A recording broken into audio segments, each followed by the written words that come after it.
बारंबार प्रणाम करते हुए मां सरस्वती के श्री चरणों में बारंबार प्रणाम बंधन करते हुए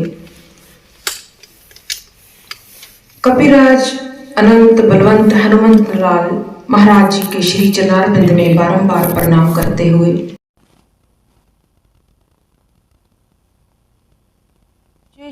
अनुकृपा संगत पर भी रहती, श्रोताओं पर तो रहती है, वक्ता पर भी रहती है, क्योंकि हनुमंत लाल जी की कृपा के बिना वक्ता भी कुछ बोल नहीं सकता।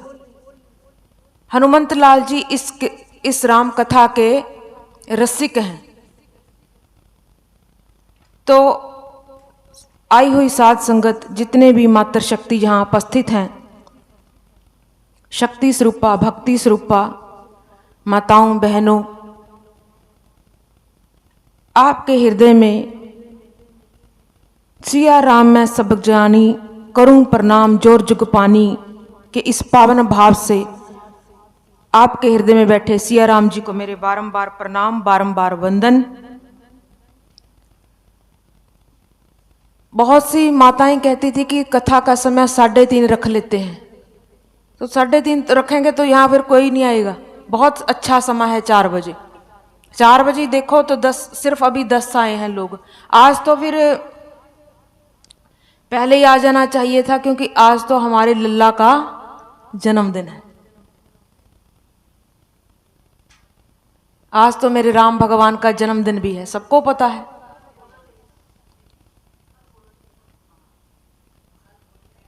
तो चलिए मेरे पीछे एक बार हम जय घोष करेंगे, उसके उपरांत कथा का शुभारंभ करेंगे।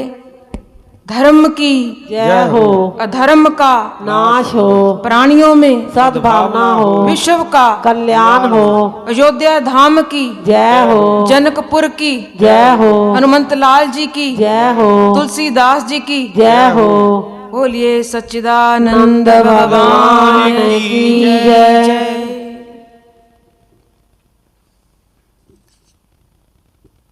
देखो, इस संसार में गंगा का दर्शन तो सभी ने किया होगा। जितनी भी यहाँ माताएं बैठी हैं, सभी ने गंगा को देखा ही नहीं, दर्शन ही नहीं किया होगा, स्नान भी किया होगा। लेकिन जो हमारे महादेव हैं, भगवान शंकर हैं, ये कहते हैं, एक होती है भागीरथी गंगा, जिसमें हम जाते हैं, स्नान करते हैं और पुनः वापस लौट आते हैं। वो भी समय के अनुसार वहां जाया जाता है। बहुत ज्यादा ठंड बढ़ जाएगी, ज्यादा अतिशय बहुत बर्फ वाली ठंड पड़ जाएगी, धुंध होती है जैसे, तो उस समय वहां स्नान करना भी कभी कभी असंभव हो जाता है। कभी कभार ऐसा होता है कि हम स्नान नहीं कर पाते। कभी कभार ऐसा भी हो जाता है कि वहां बहुत ज्यादा लोगों की संख्या हो, तब भी हमारी बारी नहीं आती। तो मानसकार कहते हैं, बाबा तुलसीदास कहते हैं कि भगवान शिव की जटाओं से भी गंगा निकलती है और भगवान के मुख से भी गंगा का प्रवाह चलता रहता है। भगवान के पास 2 गंगा रहती हैं, एक जटाओं में रहती है, एक भगवान की जीभा पर रहती है, जिस जीभा से वो निरंतर राम नाम का जप करते रहते हैं। तो जब हम वो गंगा पर स्नान करने के लिए जाते हैं, तो संदेह एक मनुष्य के भीतर कभी कभी एक डर भी बना रहता है। आपने देखा होगा कभी कभी जैसे प्रयाग में लोग कुंभ में स्नान करने जाते हैं, बहुत भयंकर भीड़ होती है वहाँ। ऐसा कभी कभी हरिद्वार में भी देखने को मिलता है। जब इतनी अतिशय भीड़ होती है, धक्का लगता है पीछे से, तो कभी कभार ऐसा भी हो जाता है कि हमारा पाँव फिसल जाता है, अचानक से कोई गंगा में गिर के मर भी जाता है। ऐसी खबरें भी आती हैं, अचानक से कोई गंगा में गिरकर ऐसे मर भी जाता है। लेकिन बंधुओं, ये पावन गंगा, ये रामचरितमानस रूपी ये पावन गंगा, उधर तो पैर फिसल कर गिर गया और मर गया। ये पावन गंगा, जो राम नाम की ये गंगा बह रही है, जो रामचरितमानस की गंगा में आप 3 दिन से स्नान करते जा रहे हैं, तो इसमें अगर किसी का पैर नहीं फिसल गया, किसी का मन फिसल गया, वो शीघ्र मनमोहन के श्री चरण में जाकर के गिर जाएगा और तर जाएगा। मर नहीं जाएगा, तर जाएगा। ये संतों का कहना है कि ये वो गंगा है जिसमें हमें कोई भी खतरा नहीं है। और कई लोगों के पास तो महाराज आपने देखा होगा कि कहते हैं हमारे पास हरिद्वार जाने के लिए टिकट के पैसे नहीं है। बहुत लोगों को मैंने सुना और इन आंखों से देखा भी है, महसूस भी किया है। कईयों के पास पैसा भी होता है, उनका शरीर इजाजत नहीं देता। जहां शरीर दुर्बल होता है, कमजोर होता है, या किसी व्याधि से ग्रस्त हुआ होता है, ऐसे लोग भी गंगा स्नान करने से वंचित रह जाते हैं। तो ये पावनी गंगा जो है, जो ये ज्ञान यज्ञ हो रहा है, जो 7 दिन का हमने संकल्प लिया है, ये पावनी गंगा का यहाँ एक प्रवाह चल रहा है श्री राम जी की कृपा से। अगर हम इसमें डुबकी लगाते हैं, इसमें मन का स्नान भी तो करते हैं, तन का भी स्नान हो रहा है, दोनों स्नान यहाँ हो जाते हैं। जब हम मन का स्नान करते हैं तो हमारा मन, जो दूषित मन है, वो निर्मल होने लगता है, स्वच्छ होने लगता है। देखो, अगर उस गंगा में स्नान करते हैं तो केवल तन स्वच्छ होता है। यह जरूरी नहीं सबका मन स्वच्छ हो, बिल्कुल जरूरी नहीं। हम जाते हैं, सफर से जाते हैं, अपना बैग जो भी होता है आश्रम में रखते हैं, स्नान करने चले जाते हैं। तुम कहते हो कि सभी लोग एक जैसे होते हैं, कि गंगा स्नान जैसे। मैं गंगा की निखेधी नहीं कर रही, मैं आपको संतों के भाव आपके आगे रख रही हूं कि जैसे हम गंगा में जाते हैं, स्नान करते हैं, क्या गंगा स्नान करने से सचमुच हमारे पाप दूर हो जाते हैं? ये सच्ची बातें हैं। तो मानसकार कहता है, बाबा तुलसी भी कहते हैं कि ये जरूरी नहीं है कि गंगा नहाने से हमारे पाप दूर हो जाएं। तो वहां तो गंगा में तो चोर भी इतने फिरते हैं, वो किस भाव से आते हैं? ऐसा नहीं है। कभी कभी संतों ने कहा, मानसकारों ने कहा, कथावाचकों ने कहा कि गंगा में तो इतनी इतनी मछलियां भी हैं, फिर तो उनका भी उद्धार हो जाता। बहुत से उदाहरणें देकर संत लोगों ने हमें समझाया है।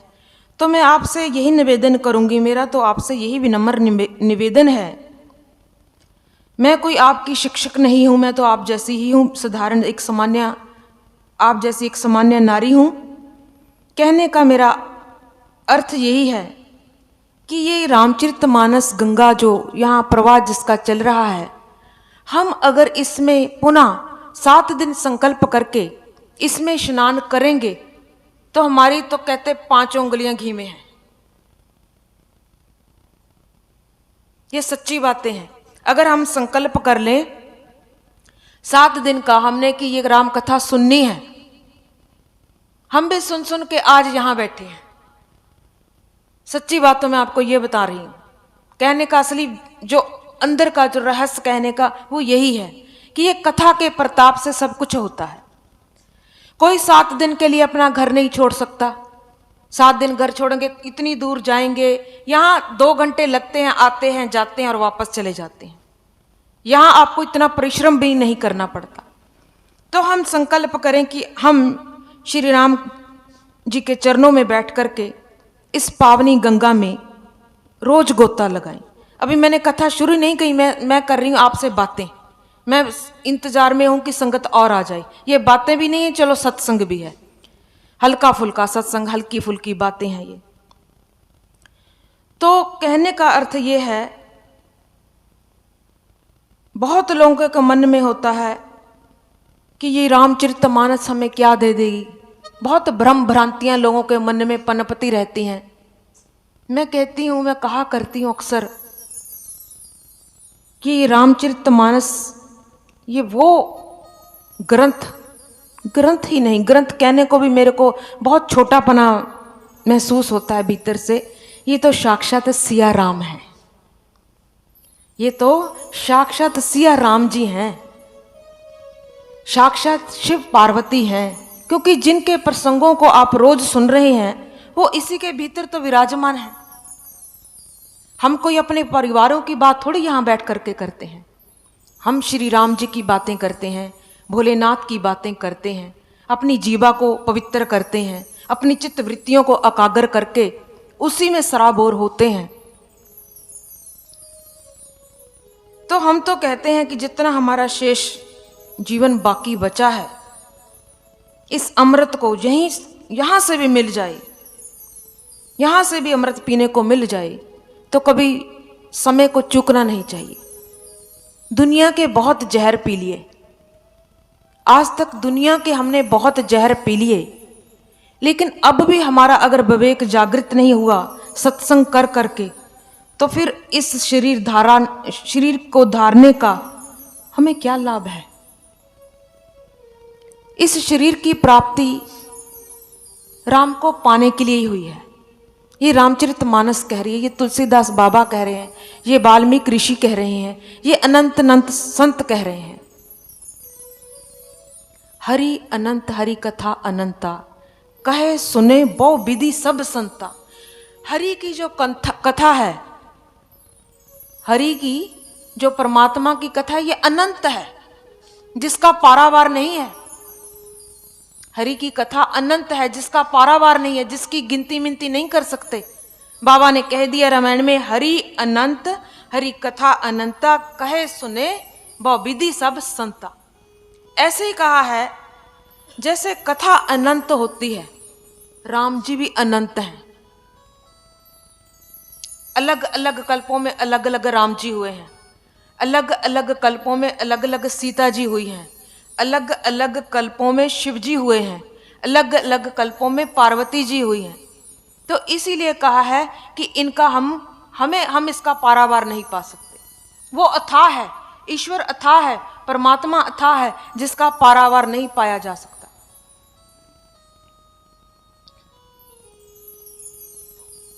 वाणी में कहा है, लख आकाशा आकाश, लख लख आकाश है। एक आकाश नहीं है जिसकी छत के नीचे हम बैठे हुए हैं, ये तो एक आकाश इन आंखों से दिखता है। लेकिन गुरु नानक देव जी ने तो स्पष्ट कर दिया जपजी साहब में कि बहुत से आकाश हैं, पताल भी बहुत हैं। लेकिन हम सोचते हैं एक ही पताल है, यहाँ बैठे हैं बस इतना ही पताल है। एक ही ब्रह्मंड है, जितने ब्रह्मंड के नीचे हम बैठे हैं बस इतना ही ब्रह्मंड है। ब्रह्मंड भी बहुत है। तो ये परमात्मा की बनाई हुई सृष्टि है। आप कभी कल्पना करना चित्त में बैठ करके कि हमारे ऊपर ईश्वर की कितनी कृपा है। पहले तो हमारा शरीर स्वस्थ है, स्वस्थ शरीर होगा तो यहां आएंगे, स्वस्थ शरीर वाला ही यहां आएगा। स्वस्थ शरीर नहीं होगा तो हम कह देंगे कि मेरा स्वास्थ्य ठीक नहीं है, इसलिए मेरे से कथा से आया ही नहीं जाता। पहली कृपा भगवान की ये होती है कि जब हमारा स्वास्थ्य ठीक हो। ये बहुत बड़ी अनमोल पूंजी है स्वास्थ्य की। तभी कहा है हेल्थ इज वेल्थ, सबसे बड़ा धन है ये। हेल्थ जो है ना, ये शरीर हमारी सेहत, ये बहुत बड़ा धन है। अगर ये धन ना मिले, लाखों रुपए पड़े रहे अलमारी में, किस काम के? क्या उसको तोड़ करके के ग्रास की तरह खा लेंगे? नहीं। तो कहने का भाव यही है कि ये शरीर जो मिला है ईश्वर की कृपा से, ये समय जो मिला है ईश्वर की कृपा से, ये इधर उधर खराब करने के लिए नहीं अब मिला, क्योंकि अभी तो हमारे पास समय ही बहुत कम रह गया है। बहुत उम्र हमारी निकल चुकी है, बहुत समय निकल चुका है। तो अब भी हमें ईश्वर की राह पर चलना चाहिए, ईश्वर के सन्मुख आकर के उसकी आराधना, उसकी उपासना करनी चाहिए। कल हमने कथा का जब विश्राम लिया था कथा का, तो हमने क्या झांकी को देखा था कि महादेव की और माता जी की शादी संपन्न हो चुकी है। मां पार्वती की शादी बाबा के साथ संपन्न हो चुकी है। आज हिमालयराज के घर में और मैना जी के घर में सभी एकत्रित हुए हैं। सभी एक दूसरे से प्रेम पूर्वक स्नेह से मिल रहे हैं, सखियां पास खड़ी हैं, कोई बाएं खड़ी हैं, कोई दाएं खड़ी हैं, एक दूसरे से मिल करके प्रेम पूर्वक आलिंगन कर रही हैं। सभी सखियों के नेत्र सजल हैं, बाबा के नेत्र सजल हैं क्योंकि बिटिया विदा हो रही है। माता मैना के नेत्र सजल हैं क्योंकि छोटी सी कन्या विदा हो रही है। सजल भी क्यों ना हो, आज नारद बाबा मां मैना को और बाबा महादेव को आश्वासन दे रहे हैं कि माता आप चिंता मत करना, ये माता जो आपकी बेटी है ना, ये कन्या है छोटी सी, जगदम्बा जगत जननी माता भवानी, ये कोई आम साधारण कन्या नहीं है। इसको तो समस्त संसार इसकी पूजा करेगा, समस्त संसार इसकी पूजा करेगा। और जो महादेव है ना, ये त्रिलोकी नाथ है, जिनको सारा जग पूजता है, पूजता ही नहीं पूजता ही रहेगा। ये कोई सामान्य नहीं है। माता आप तो बड़ी सौभाग्यशाली हैं। वो कैसे? क्योंकि आपके घर में इतनी छोटी सी जगदम्बा आई है। जहां जगदम्बा परा अम्बा भवानी आती है ना, वहां कभी अमंगल हो नहीं सकता, वहां कभी अमंगल नहीं हो सकता, वहां कभी दरिद्रता नहीं आ सकती। जिसके घर में भवानी की पूजा होती है ना माताओं, जिसके घर में माता भवानी की पूजा होती है, जगत जननी जगदम्बा की पूजा होती है, परा अम्बा की पूजा होती है, उस घर में मंगल ही मंगल होता है। क्योंकि ये अधिष्ठात्री देवी है, ये परम शक्ति है, ये परम स्वरूपा है। इसी से संसार का उत्पन्न होता है, संसार उत्पन्न होता है इसी शक्ति से। इसी शक्ति से संसार टिका हुआ है, इसी शक्ति से एक दिन संसार विलय हो जाएगा। इस शक्ति की पूजा बड़ों बड़ों ने की है, महात्माओं ने की है, संतों ने की है, भक्तों ने की है, स्वयं ब्रह्मा ने की है, विष्णु जी ने की है, महादेव ने की है।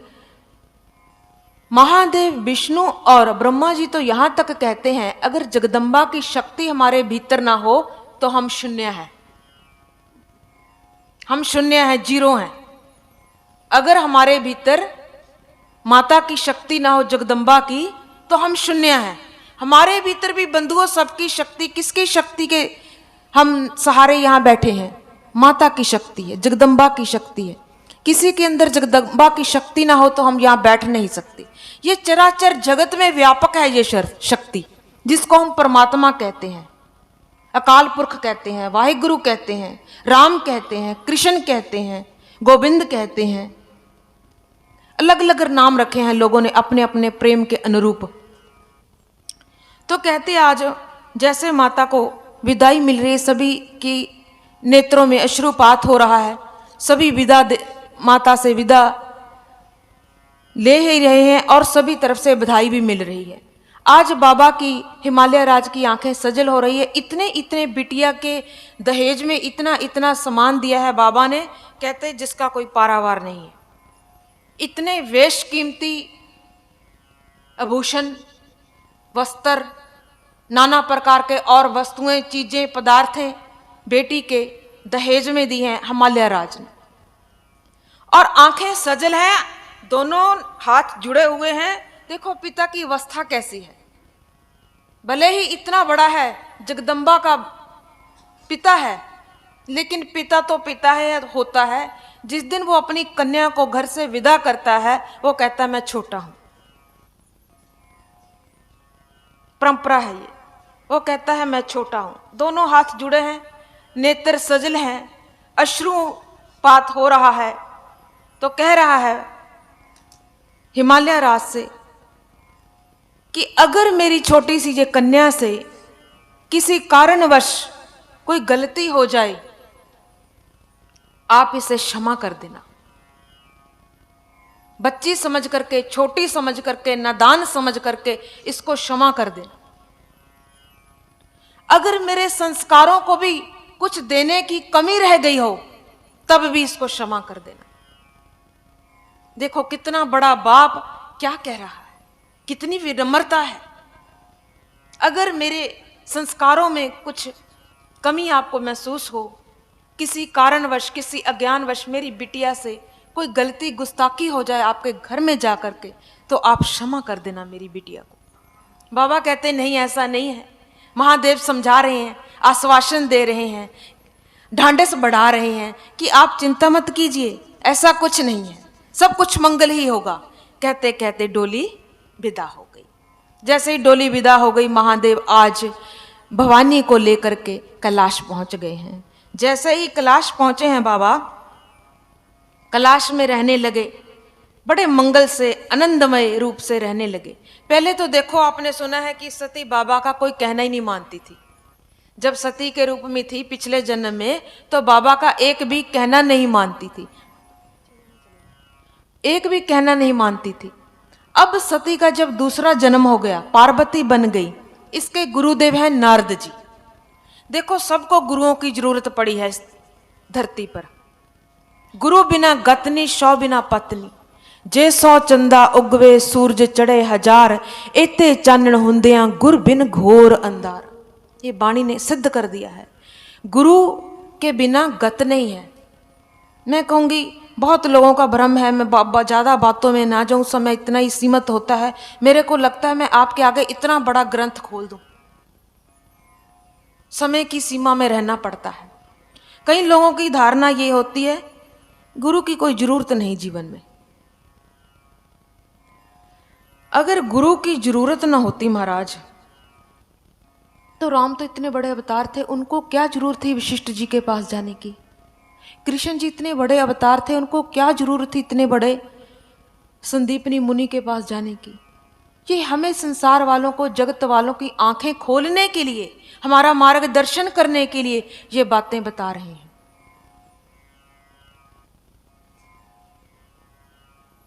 बहुत से लोगों की ये धारणा है कि गुरु नहीं होना चाहिए, पर वाणी ने तो सिद्ध कर दिया। जे 100 चंदा उगवे सूरज चढ़े हजार, इते चानण हुंदियां गुर बिन घोर अंधार। गुरु बिना गतनी, सौ बिना पत्नी। गुरु बिन भवनिधि तरे न कोई। कोई नहीं तर सकता इस भवसागर से गुरु के बिना। हम नाव में बैठ जाएं, अगर नाव चलाने वाला कोई, उसकी पतवार पकड़ने वाला ही ना हो, नाव चलेगी कैसे। जहाज में बैठ जाते हैं, अगर पायलट ना हो तो जहाज उड़ान कैसे भरेगा। छोटी छोटी चीज़ों में हमें गुरु की ज़रूरत है। हम शिक्षा प्राप्त करते हैं स्कूलों में, गुरु की ज़रूरत है। कॉलेज में चले जाते हैं, गुरु की ज़रूरत है। बड़ी बड़ी डिग्रियां लेते हैं, गुरु की ज़रूरत है। इस जगत में जिससे हमने आत्म ज्ञान, ब्रह्म विद्या की विद्या प्राप्त करनी है, अब गुरु की ज़रूरत नहीं। ये ब्रह्म विद्या की दात पता तुम्हें कहाँ से मिलती है? गुरु से मिलती है। गुरु के पास है ये खजाना।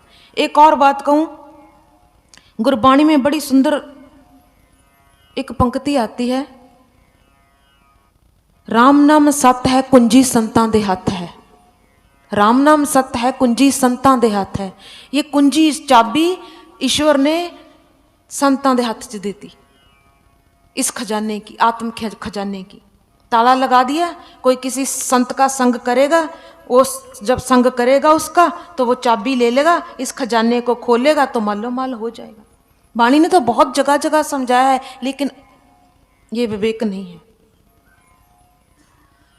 तो कहते हैं आज भारद्वाज जी महाराज याज्ञवल्क्य मुनि से कथा श्रवण करते जा रहे हैं, करते जा रहे हैं, करते जा रहे हैं, और दिन ब दिन उनकी लालसा बढ़ती जा रही है, बढ़ती जा रही है। कथा में उनको इतना रस आ रहा है, इतना रस आ रहा है, वो बाबा से पूछते जा रहे हैं कि आगे क्या होगा, आगे क्या होगा, आगे क्या होगा। कभी कभी ऐसा होता है कि उनकी आंखों में अश्रु भी आ जाते हैं कथा सुनते सुनते। किसकी आंखों में अश्रु आ जाते हैं? भारद्वाज जी के। जब याज्ञवल्क्य जी उनको कथा सुनाते हैं ना, तो उनकी आंखों में, नेत्रों में कभी कभी जल आता है। क्योंकि कथा इतनी भाव विभोर करने वाली कथा है। बाबा पूछते रहते हैं आगे क्या होगा, आगे क्या होगा। बाबा बड़ा आनंद लेते हैं। ऐसे ही अब बहुत समा हो गया, समा बीत गया। कहते समा बीत गया, माँ भवानी अपने महादेव के साथ कैलाश में विचरण कर रही है, बहुत आनंद मंगल से रह रहे हैं, खुशियां मना रहे हैं। कभी कहीं विहार करने जाते, कभी कहीं जाते, कभी कहीं घूमने जाते। नई नई शादी हुई है, कभी कहीं घूमने जाते हैं, कभी कहीं घूमने जाते हैं। कहते थोड़ा सा समय व्यतीत हुआ, माता ने एक पुत्र को जन्म दिया, कार्तिकेय जी को। माता के एक बेटा हुआ, क्योंकि इसी ने तो तारकासुर का वध करना है। शादी ही भोलेनाथ ने राम जी के कहने पर शादी करी थी। भोलेनाथ जी ने, राम जी ने उनको आकाशवाणी की, उनके हृदय में आकाशवाणी हुई तो उन्होंने शादी की। बाबा तो ध्यान मस्त रहते थे, समाधि से बाहर ही नहीं आना चाहते थे। राम जी ने कहा अगर ये समाधि में ही बैठा रहेगा तो इस संसार का उद्धार कैसे होगा, असुरों का वध कौन करेगा। देखो ये अनादिकाल से लड़ाइयां युद्ध चलते आए हैं। अगर मैं थोड़ा सा पीछे और जाऊं, जब नानक थे ना, बाबर था, औरंगजेब था, जहांगीर था, बहुत से ऐसे लोग हुए हैं गुरुओं के समय। ये वही शरीर आए हैं दोबारा अपना हिसाब किताब पूरा करने। फिर इन्होंने आकर के वही आतंक मचाया, क्योंकि असुर तो असुर ही होते हैं ना, उनका अंतर का जो धर्म होता है, वो जो उनका कार्य होता है वो खून में होता है, वो हटता नहीं। फिर गुरुओं को भी इनसे युद्ध करने पड़े, तभी 10 गुरुओं ने जन्म लिया, अवतरित हुए, शरीर धारण किया। अगर मेरे गुरुदेव 10 पातशाहियां इस धराधाम पर ना आती, क्या इस धरा पर जुल्म खत्म हो जाता, समाप्त हो जाता? हो नहीं सकता था। गुरुओं को लगा, पातशाहियों को लगा कि हमारा अभी कुछ शेष काम बाकी है। हम भी जब कोई काम करते हैं ना, हम कहते हैं मैंने इतना काम निपटा लिया, इतना मेरा शेष रह गया, इतना बच गया। अब उस समय का काम जो बाकी रह गया था, अब कलयुग में गुरुओं के माध्यम से ये पूरा हुआ। तो आज कहते माता भवानी अकेले बैठी हुई है, एकांत में बैठी है। आज माता को अपना पूर्व काल का, पूर्व जन्म का सारा स्मरण आ गया। जैसे ही स्मरण आया माता को सारा, माता सोचने लगी। माता की आंखों में एक एक झांकी का एक एक दृश्य उसको दिखने लग गया। क्या क्या दिखने लग गया? जो जो उसने पूर्व काल में किया था।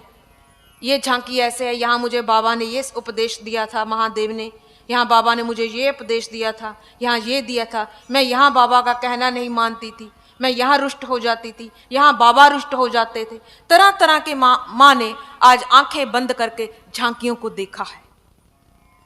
जब ये संपूर्ण दृश्य माता ने देखा तो माता का हृदय कांप उठा कि मैंने पूर्व जन्म में क्या किया था। माता देख करके भयभीत हो गई, डर गई, कांप गई, और माता ने अंदर से अनुभव भी किया कि हाँ, मैंने अपने महादेव को कितना दुख दिया, हाय मैं अपने महादेव को कितना दुख दिया पूर्व जन्म में। तो आज माता इस बात का खेद महसूस करती है कि मैंने बहुत गलत किया अपने पूर्व काल में, पिछले जन्म में। तो आज एक दिन माता ने बाबा का मूड देखा कि बाबा बहुत खुश बैठे हैं, बड़े विस्माद में हैं। आज बाबा को एक बात कहती हूँ।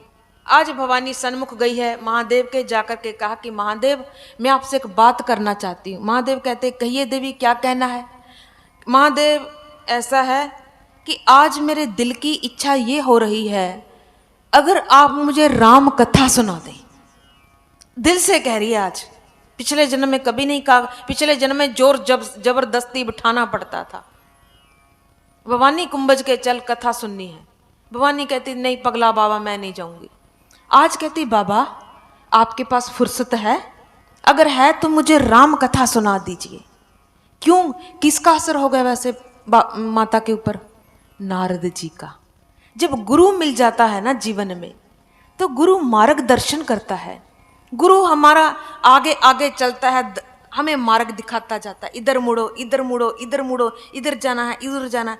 आज नारद जी भी जीवन में आ गए हैं, पहले गुरु भी कोई नहीं था, भटकती थी माता। गुरु बिना सभी भटकते हैं, जब तक गुरु नहीं मिलेगा। माता भटक गई थी, आज गुरु की भी सीख है। आज माता ने विनम्र निवेदन किया भगवान के चरणों में। भगवान कहते इससे बड़ा और काम, इससे अच्छा काम भवानी और क्या हो सकता है। तूने मेरे को कथा सुनाने के लिए बोल दिया है। हे माता, मैं तेरे पे बलिहारी जाता हूँ, क्योंकि जनहित के लिए, जन कल्याण के लिए तूने मेरे से कहा कि मुझे कथा सुनाओ। पुनः भगवान ने फिर कथा करनी प्रारंभ कर दी। आज भवानी बाबा से पूछ रही है, बाबा मैं आपसे एक विनती करती हूं, मुझे ये बताइए राम कौन है। प्रश्न तो यही है, हमारा भी प्रश्न यही है घूम फिरा के। ये भवानी का प्रश्न नहीं है प्यारे, ये हमारा सबका प्रश्न यही है। हम यही धरती पर आकर के राम को ही भूल गए, अपने वाहिगुरु को भूल गए, अपने अकाल पुरख को भूल गए, अपने सतगुरु को भूल गए, बस इस माया में फंस गए। इस माया में हमारा दिल फंस गया, अपने ईष्ट को, अपने परमात्मा को भूल गए। यही गलती हम कर बैठे हैं, क्योंकि ये जन्म तो ईश्वर को पाने के लिए मिला था ना। पई प्राप्ति मनुख दे हुरिया, गोविंद मिलन की एह तेरी बरिया, अबर काज तेरे किते न काम, मिल साध संगत भज केवल नाम। ये तो नाम के लिए मिला था, ना कि मुझे व्यर्थ की बातों के लिए मिला था ये मानव चोला। आज भवानी को ये सारी बातें याद आ गई। आज बाबा ने कथा सुनानी प्रारंभ कर दी। आज पूछा कि ये राम कौन है। अगर मुझे ये बताइए, ये राम वो है जो दशरथ का बेटा राम है बाबा, कि ये जहाँ ये वो राम है जो अजर है, अमर है, अविनाशी है, जिसका कभी नाश नहीं होता, जो सर्वत्र है, जो जतर ततर सर्वत्र सर्वव्यापक है, जिसका कभी अभाव ही नहीं होता, कि ये वो राम है। देखो कितनी अच्छी तरह से जनहित के कल्याण के लिए भवानी पूछ रही है हम लोगों के लिए, कि जब ये कथा में बैठेंगे, सुनेंगे, इनको मार्ग मिल जाएगा। भवानी क्या नहीं जानती थी? जगदम्बा इतने बड़े त्रिलोकीनाथ की पत्नी, क्या नहीं जानती भवानी? माता को तो सब कुछ पता है। माता त्रिकालदर्शी है, बाबा त्रिकालदर्शी हैं, तीनों कालों की जानने वाले हैं। कोई भूल जाएगा कि हमें यह नहीं पता? माता भी लीला करती है, माता भी लीला करती है जानबूझकर। अगर दोनों जानबूझ करके ये लीला ना करते महाराज, ये राम कथा तैयार ना होती। ये राम कथा करने के लिए, अभिनय करने के लिए कोई पात्र भी तो चाहिए। माता भी आज एक कलाकार बनके, एक नाट्यकार बनके आज अपना अभिनय कर रही है। कितना खूबसूरत अभिनय कर रही है माता भवानी, जगदम्बा पराम्बा जगत जननी जना मेरी सीता माता, माता देवी। इधर सीता भी अपना वो कर रही है अभिनय, इधर सती जी ने भी किया, इधर पार्वती जी भी कर रही है। तीनों माताएं ऐसे अपना अपना जो जो अभिनय उनको मिला है, अपना अपना वो करती जा रही हैं। आज माता ने पूछा है, मुझे कृपा करके ये बताइए ये राम कौन है। बाबा मुझे ये बताइए। बाबा कहते हैं मैं अभी बताता हूं। देखो देवी, ऐसा है जो राम है ना, एक तो ये जो भगवान है ना, भगवान समझाने लगे महादेव पार्वती जी को, एक तो होते हैं सरगुण, सरगुण साकार, एक होते हैं निर्गुण निराकार। दो तरह के हो गए, दो प्रकार के, सरगुण साकार, निर्गुण निराकार। सरगुण साकार उसको कहते हैं जो देह धारण करके इस धराधाम पर आते हैं। जैसे राम जी देह धारण करके इस धराधाम पर हमारा कल्याण करने के लिए आए थे। जैसे त्रेता में भगवान राम आए, द्वापर में कृष्ण बाबा आए थे, द्वापर में वो भी देह धारण करके अवतरित हुए थे। वैसे तो भगवान चिन्मय हैं, ये शरीर, इनके शरीर नहीं होते, पर जब जब हमारे ऊपर कोई विपत्ति आए, संकट आए, तो भगवान को भी शरीर धारण करके इस धराधाम पर आना पड़ता है। भगवान को भी जब जब हमारे ऊपर कोई संकट आए, कोई विपत्ति आए, कोई दुख आए, कोई मुसीबत आए, तो भगवान को भी इस धराधाम पर अवतरित होकर के, अवतार लेकर इस धराधाम पर अवश्य आना पड़ता है। आज बाबा कह रहे हैं भवानी को कि ऐसा है देवी, भगवान दो प्रकार के होते हैं, एक सरगुण साकार, एक निर्गुण निराकार। जब संसार में, इस जगत में इतना असुरों का प्रकोप बढ़ गया, तो कहते चारों ओर त्राहिमाम हाहाकार मच गई। लोग कहें क्या करें, असुरों ने इतना उनका जीना दुश्वार कर दिया। तो सभी लोगों ने मिलकर के एक गुहार लगाई कि अगर कोई आएगा नहीं तो फिर इन असुरों का वध कौन करेगा, ये तो हमें हानि पहुंचाएंगे। तो बाबा ने कहा ऐसा है देवी। फिर भगवान ने कहा कि जब जब मेरे भक्तों पर कोई भी मुसीबत पड़ती है तो ये मेरा धर्म है, मैं देह धारण करके अवतरित होकर के उस धराधाम में बैकुंठ से मृत्यु लोक में जाता हूं। आज राम जी वही कर रहे हैं। आज देह धारण की है, राम जी ने अवतार लिया है अवध में, अयोध्यापुरी में बाबा ने अवतार लिया है और राम का स्वरूप बनाया है। तो कहते हैं कि जैसे जैसे जैसे जैसे अधर्म बढ़ता गया, अत्याचार, पापाचार, दुराचार और ज्यादा ज्यादा अनर्थ इस धराधाम पर होते रहे, बार बार भगवान को इस धराधाम पर आना पड़ा। यदुवंशियों के समय में भी इतना बड़ा कंस हुआ, राम के समय रावण हुआ और असुर हुए। समय समय पर भगवान इस धराधाम पर आते रहे और सबका भगवान ने वध किया। जब जब होए धर्म की हानि, बाढ़े अधम असुर अभिमानी, तब तब धर प्रभु विविध शरीरा। परमात्मा फिर बहुत तरह के शरीर बना करके इस धराधाम पर आते हैं। जब असुर बढ़ जाएं, अधमी पापी लोग बढ़ जाएं, तो भगवान को फिर इस धराधाम पर निश्चित ही आना पड़ता है। तो कहते एक बार एक संत थे, एक संत ने किसी से पूछा, महात्मा से, एक आपस में विमर्श कर रहे थे, परामर्श कर रहे थे। साधु जैसे बैठे, साधु लोग तो, साधु संत जब बैठते हैं तो ईश्वर की बातें करते हैं, संसारी लोग जब बैठते हैं संसार की बातें करते हैं। बस इतना ही फर्क है। जब दो साधु इकट्ठे हो जाएंगे, दो संत इकट्ठे हो जाएंगे, वो संसार की बातें नहीं करेंगे, ना उनको संसार की बातों से कोई रुचि होती है। संसार की बातें तो हम जैसे मूर्ख लोग करते हैं। यही हमें लग जाए कि दो औरतें बैठी हैं, हाँ जी कैसा है परिवार, हाँ जी ये कैसे है, हाँ जी ये सूट कितने का आया, ये कैसे हुआ, ये कैसे हुआ, ये हम करते हैं। लेकिन आज साधु संतों का एक छोटा सा मंडल है। उनके समीप उस नगर के राजा गए।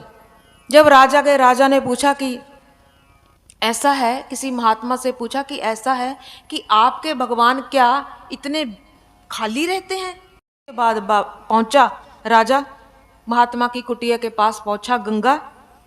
तो महात्मा ने देख लिया कि राजा भी आ गया है, कुछ सेवक भी आ गए हैं, बच्चा भी आ गया है, सारे आ गए। बाबा ने कहा, महात्मा ने कहा कि ऐसा है राजन कि अब गंगा सामने बह रही है, थोड़ी कुछ नौका विहार कर लें, थोड़ी देर हम नौका में बैठ जाएं। चलो हम नौका में बैठते हैं। उसको लेकर के वो राजा को महात्मा जी नौका में बैठ गए। जैसे ही नौका में बैठे, सेवकों को भी इशारा कर दिया महात्मा ने कि आओ, जो 3-4 खड़े हैं आप बैठ जाओ। तो बाबा ने अपने सेवकों को पहले ही समझा रखा था महात्मा जी ने कि ऐसा है, जिस दिन राजा आएगा ना हमारी कुटिया पर, आप एक छोटा सा ना एक मोम का एक बच्चा बना लेना। जैसा राजा का बच्चा होगा हूबहू उसकी शक्ल वैसी ही होनी चाहिए, कोई लेश मात्र भी थोड़ा भिन्न ना हो, बिल्कुल हूबहू वैसी ही शक्ल होनी चाहिए। देखने को, जांचने को, कद काठी सब एक जैसी हो। ऐसा ही कर लिया उन्होंने। जैसे ही नौका में बैठे, कहते बाबा ने एक सेवक को उस बच्चे को गोद में दे दिया। कौन से बच्चे को? मोम वाले को। मोम वाले को गोद में बिठा दिया। ऐसे ही थोड़ा सा कपड़े से ओट करके नौका में बैठ गए। दूसरे सेवक को बाबा ने इशारा किया, ऐसे करो, ये राजन की गोदी से बच्चा ले लो, इसको आप संभाल लेना, इसको गोदी में बिठाओ। बिठा लिया। नौका चलने लगी। जैसे ही अभी 2-4 मिनट हुए, नौका आगे चली गई, किश्ती आगे गई वो नाव। तो कहते उस महात्मा ने इशारा किया, किसको? अपने सेवक को, क्या इशारा किया कि इस मोम वाले बच्चे को फेंक दे, इस मोम वाले बच्चे को गंगा में फेंक दे। उस सेवक ने तत्क्षण उस मोम वाले बच्चे को गंगा में फेंक दिया। जैसे ही मोम वाले बच्चे को बाबा ने फेंक दी, उसने फेंक दिया सेवक ने। कहते जब सेवक ने फेंक दिया तो राजा को लगा, राजा को क्या लगा कि मेरा जो सचमुच का मेरा बेटा था शायद वो गंगा में गिर गया। कथा में विवाद मत करिएगा, बहुत एकाग्रचित होकर कथा सुनो, सावधान होए एकाग्रचित।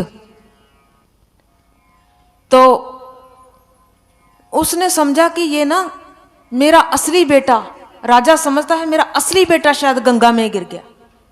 डर के राजा ने तपाक से छलांग लगा दी गंगा में, कूद पड़ा। जब कूद पड़ा उसने उस मोम के बच्चे को निकाल लिया। जैसे ही निकाला ऊपर आया, ऊपर आकर के वो बेहोश हो गया, बेहोश हो गया, उसको कुछ भान नहीं है। जब थोड़ी देर बाद उसने आंखें खोली, अगल बगल देखा, दाएं बाएं देखा, पूछने लगा मेरा बेटा कहाँ है, मेरा बच्चा कहाँ है, मेरा बेटा कहाँ है, लाओ मेरा बच्चा कहाँ है। उन्होंने कहा तुम्हारा बच्चा ये है जो असली वाला था, उसकी गोद में बिठा दिया। जो असली बच्चा था ना, सेवकों को बाबा ने, महात्मा ने इशारा किया, उसकी गोद में बिठा दिया। जैसे गोद में बिठाया बड़ा खुश हुआ। महात्मा ने कहा राजन तुम्हें उस प्रश्न का उत्तर मिल गया कि नहीं, तुम्हें उस प्रश्न का उत्तर मिल गया कि नहीं। आपके प्रश्न का उत्तर इसी में था, आपके प्रश्न का उत्तर इसी में छिपा था। उसने कहा कैसे। राजन तेरा बेटा जब गिरा था गंगा में, तू अपने साथ तमाम सेवकों को लेकर के आया था, मंत्रियों को लेकर के आया था, लेकिन जब तेरा बच्चा गिरा तो भाग के तूने क्यों छलांग लगाई, उनको आवाज क्यों नहीं मारी कि ए सेवको आओ मेरे बच्चे को निकालो। इसी प्रकार जब भक्तों पर कोई विकट मुसीबत पड़ती है, भगवान अपने सेवकों को नहीं कहते कि इस धराधाम पर जाओ, भगवान स्वयं नीचे वैकुंठ से नीचे इस धराधाम पर आते हैं। भगवान के पास वैकुंठ में एक सेवक है क्या, लाखों की तादाद में ऊपर सेवक हैं, लेकिन खुद आते हैं भगवान अपने भक्तों के लिए, भक्तों की पुकार सुन करके आते हैं। तो कहते हैं आज माता पार्वती महादेव से पूछ रही है बाबा ये राम कथा में राम जी के आने का कारण क्या है। अयोध्या में जन्म हुआ है राम जी का, जन्म लेने का कारण क्या है। आप इधर देखिए, आप इधर मत देखिए, ये चलता रहेगा, आप इधर देखिए। राम जी का यहां आने का कारण क्या है। मां ने पूछा, पार्वती जी ने महादेव से। राम जन्म के हेतु अनेका, राम जन्म के हेतु अनेका, परम विचित्र एक ते एका। राम जन्म के हेतु अनेका, परम विचित्र एक ते एका। राम जन्म के हेतु अनेका, परम विचित्र एक ते एका। राम जन्म के हेतु तो एक नहीं है, एक नहीं है, अनेक ते अनेका बोल दिया तुलसीदास जी ने। एक दो थोड़ी है जो हम आपसे वर्णन करें। बाबा कहते हैं, तुलसीदास जी, वाल्मीकि ऋषि जी कहते हैं, कोई राम के आने का कोई एक कारण थोड़ी है, अनेक कारण है, अनगिनत कारण है, अनकाउंटेबल है, जिनकी गणना नहीं की जा सकती, जिनको उंगलियों पे गिना ही नहीं जा सकता। इतने कारण है राम जी के, राम के अवतार लेने के कारण इतने हैं। महादेव को कहने लगे बाबा, महादेव कहने लगे माता जी को, पार्वती जी को, पार्वती मैं आपको 5 परम कारण बताता हूं। 5 जो मुख्य मुख्य कारण है, मैं आपको वो 5 कारण बताने वाला हूं। मां कहती है सुनाइए कौन से 5 वो कारण है। बाबा कहते हैं एक तो पहला है जो जय विजय थे, सबने ये प्रसंग सुने हुए हैं। मोटे मोटे आपको बताती हूँ, हम डिटेल में करेंगे तो 7 बज जाएंगे। कहते पहला कारण तो ये था, जय विजय जो थे ये वैकुंठ में द्वारपाल थे, दोनों भाई द्वारपाल थे। जैसे ही सनकादिक ऋषियों ने इनको कहा, ये द्वारपाल थे कि हमने अंदर जाना है, मुझे अंदर जाने की अनुमति दीजिए, हमने वैकुंठनाथ के दर्शन करने हैं। वो कहते नहीं, आपको अंदर हम जाने नहीं देंगे, आप बाहर ही रहिए, क्योंकि ये तो द्वारपाल की मर्जी होती ना। गनमैन होते हैं गेट पर, गनमैन होते हैं, गेटमैन होते हैं, हमें जाने दे या ना दे उनका ये काम होता है। द्वारपाल कहते हैं हम अंदर नहीं जाने देंगे। वो कहते हैं हम इतना कीमती समय निकालकर वैकुंठनाथ के दर्शन करने के लिए आए हैं, आप हमें अंदर नहीं जाने देते, ये तो बहुत गलत बात है, हम इतनी दूर से चल के आए हैं कि बहुत गलत बात है। उन्होंने कहा नहीं, बस हम आपको नहीं अंदर जाने देंगे। वो कहता अगर अंदर नहीं जाने देंगे हम भी आपको श्राप देते हैं, हम भी आपको श्राप देते हैं कि आपके 3 जन्म होंगे, आप 3 जन्म असुर बनेंगे। ये सनकादि ऋषियों ने 3 श्राप दे दिए, आप 3 बार असुर बनेंगे। जब जब आप असुर बनेंगे, ये भगवान राम कभी किस रूप में आएंगे, कभी किस रूप में आएंगे, कभी किस रूप में आएंगे। उन्होंने कहा कैसे बनेंगे? फिर उन्होंने कहा कि ऐसा है, सतयुग में पहले आप हरणाक्ष और दूसरा हिरण्यकशिपु पहला। फिर उन्होंने कहा त्रेता में एक होगा रावण, एक होगा कुंभकर्ण, 2। फिर उन्होंने कहा द्वापर में एक होगा शिशुपाल, एक होगा दंतवक्र, तीनों आप ऐसे आएंगे तो राम जी अपना अवतार लेंगे। तो फिर बाबा कहते हैं भवानी देवी जो दूसरा है ना ये तो हो गया, अब तीसरा सुनो। माता बड़ी प्रेम से भाव से बाबा की मन में जो भाव देखती है, माता भी भाव से सराबोर होती जा रही है। तीसरा कारण सुनो देवी, तीसरा जो अवतार लेंगे ये माता वृंदा का श्राप होगा। जो जलंधर की पत्नी माता वृंदा है ना, उसके श्राप के कारण फिर से अवतरित होंगे। जो जलंधर है ना, उन्हीं के नाम से ये जलंधर शहर बना है। तो चौथा श्राप होगा देवी जब मनु शतरूपा के रूप में होंगे, मनु और शतरूपा। मनु शतरूपा ने देवियों 1000 साल तप किया था नैमिषारण्य में। जब 1000 साल तप किया था ना नैमिषारण्य में, तो इनके तप से भगवान विष्णु बड़े खुश हुए थे। विष्णु ने कहा जब भी कोई ज़्यादा तप कर लेता है ना, मैं भगवान ऐसा ही कहते हैं कि कोई वरदान मांगो। तो बाबा ने इनसे कहा कि आपके तप से मैं बड़ा प्रसन्न हूँ, आप कोई वरदान मांगो। इन्होंने कहा कि बाबा मुझे दुनिया की कोई चीज़ नहीं चाहिए, हम तो पहले ही छोड़ छाड़ के अपना आए हैं, अपनी साधना के लिए नैमिषारण्य में आए हैं, तप करने के लिए आए हैं। हम तो हमारे पास तो जो पहले था हम तो इसी का परित्याग करके आए हैं, हमसे कोई दुनियावी चीज़ नहीं चाहिए। तो उन्होंने कहा फिर क्या चाहिए आपको? वही दूंगा मैं आपको। शतरूपा कहती है बाबा मुझे आप जैसा पुत्र चाहिए, मुझे आप जैसा पुत्र चाहिए। भगवान कहते हैं कि ऐसा है देवी, मेरे जैसा तो केवल मैं ही हूं, मेरे जैसा तो केवल मैं ही हूं, मेरे जैसा तो संसार में कोई दूसरा बना ही नहीं, आज तक कोई बन सकता ही नहीं, मेरे जैसा केवल मैं ही हूं। हाँ मैं तेरे को एक वचन जरूर देता हूं कि जब त्रेता आएगा, यही मनु और शतरूपा, मनु शतरूपा, मनु जी बनेंगे दशरथ, शतरूपा जी बनेगी कौशल्या जी, और मैं आपके घर राम बन के आऊंगा, मैं आपके घर राम बन के आऊंगा, चौथा अवतार लूंगा।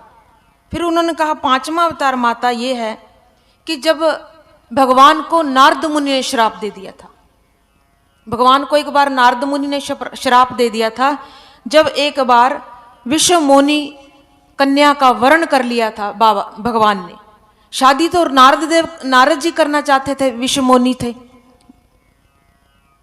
नारद जी का मन आ गया था विश्व मोनी पर कि विश्व की इतनी सुंदरी है, मैं इसका वर्ण करता हूं, मैं इससे शादी करता हूं, मैं इससे शादी करूंगा, मुझे ये अच्छी लगती है, मैं इसका वर्ण करूंगा। तो भगवान ने सोचा कि अगर ये शादी में फंस गया, ये तो माया है सारी, ये तो सारा प्रपंच है, अगर ये माया में फंस गया बड़ा मुश्किल होगा। अगर मैंने ही ना फिर इसको मार्ग सही दिखाया तो फिर मुझे भी भगवान लोग कहेंगे नहीं, ये तो प्रपंच में फंस जाएगा। तो नारद ने कहा कि ऐसा है बाबा, जब मैं उस समारोह में शादी करने लगा था, मेरे को वो विश्व मोनी इतनी पसंद आ गई थी, वो इतनी सुंदरी, तब तूने मेरी शादी भंग कर दी। वहां भी आपने जिन्हों कहते हैं पंजाबी च भानी मारती, शादी नहीं होने दी। बाबा ने अपनी शादी कर ली, विष्णु भगवान ने उस विश्व मोनी से अपनी शादी कर ली, नारद जी की नहीं होने दी। नारद जी कहते चल मैं तेरे को आज से श्राप देता हूं, जैसे तूने मेरे से मेरी पत्नी छीनी है, एक दिन त्रेता में तेरे से भी कोई पत्नी छीन करके लेके जाएगा, तेरा हिसाब पूरा हो जाएगा।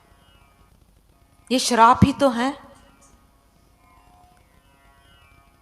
इतने इतने बड़े भगवानों को श्राप सह करके इस धराधाम पर फिर आना पड़ता है हिसाब पूरा करने के लिए। बस ये सारा लेना देना है ना, ये हिसाब का मामला है संसार। और संसार ये कुछ भी नहीं है, इसको जरा थोड़ा सा और करीब जाकर के देखना, ये संसार कुछ भी नहीं है, एक माया का जाल है, इसके अतिरिक्त और कुछ भी नहीं है। ये सारा लेन देन का सारा मामला है, कुछ भी नहीं है संसार, नथिंग एट ऑल, कुछ भी नहीं है। थोड़ा इसको करीब जाके देखना, लगता सच है सच नहीं है, लगता सच है सच है नहीं है, दिखता सच है सच है नहीं है। वो कैसे? बहुत सुंदर। ये राम कथा ऐसे ही है, ये राम कथा आत्मज्ञान प्रदान करने वाली कथा है, ये जीव को ब्रह्म बनाने वाली कथा है। जो जीव भटकता है इस संसार में, उसको ब्रह्म की ओर ले जा रही है ये राम कथा। ये जो सीता है ये माया है, ये सीता है ये जीव आत्मा है। जब तक सीता को राम नहीं मिलेंगे सीता भी तड़पती रहेगी, जब तक इन जीवात्माओं को भी राम नहीं मिलेंगे तब तक हम भी भटकते रहेंगे। ये चोला ही राम को प्राप्त करने के लिए मिला है सबको राम, ये चोला राम जी ने, ईश्वर ने ऊपर से राम की प्राप्ति के लिए ही दिया है। संत तो कहते हैं बच्चे पशु भी पैदा करते हैं, पक्षी भी पैदा करते हैं, लेकिन वो कमाते नहीं, बिजनेस नहीं करते हैं, पेट तो वो भी पालते हैं, लेकिन एक ये मूर्ख व्यक्ति है इसका पेट नहीं भरता।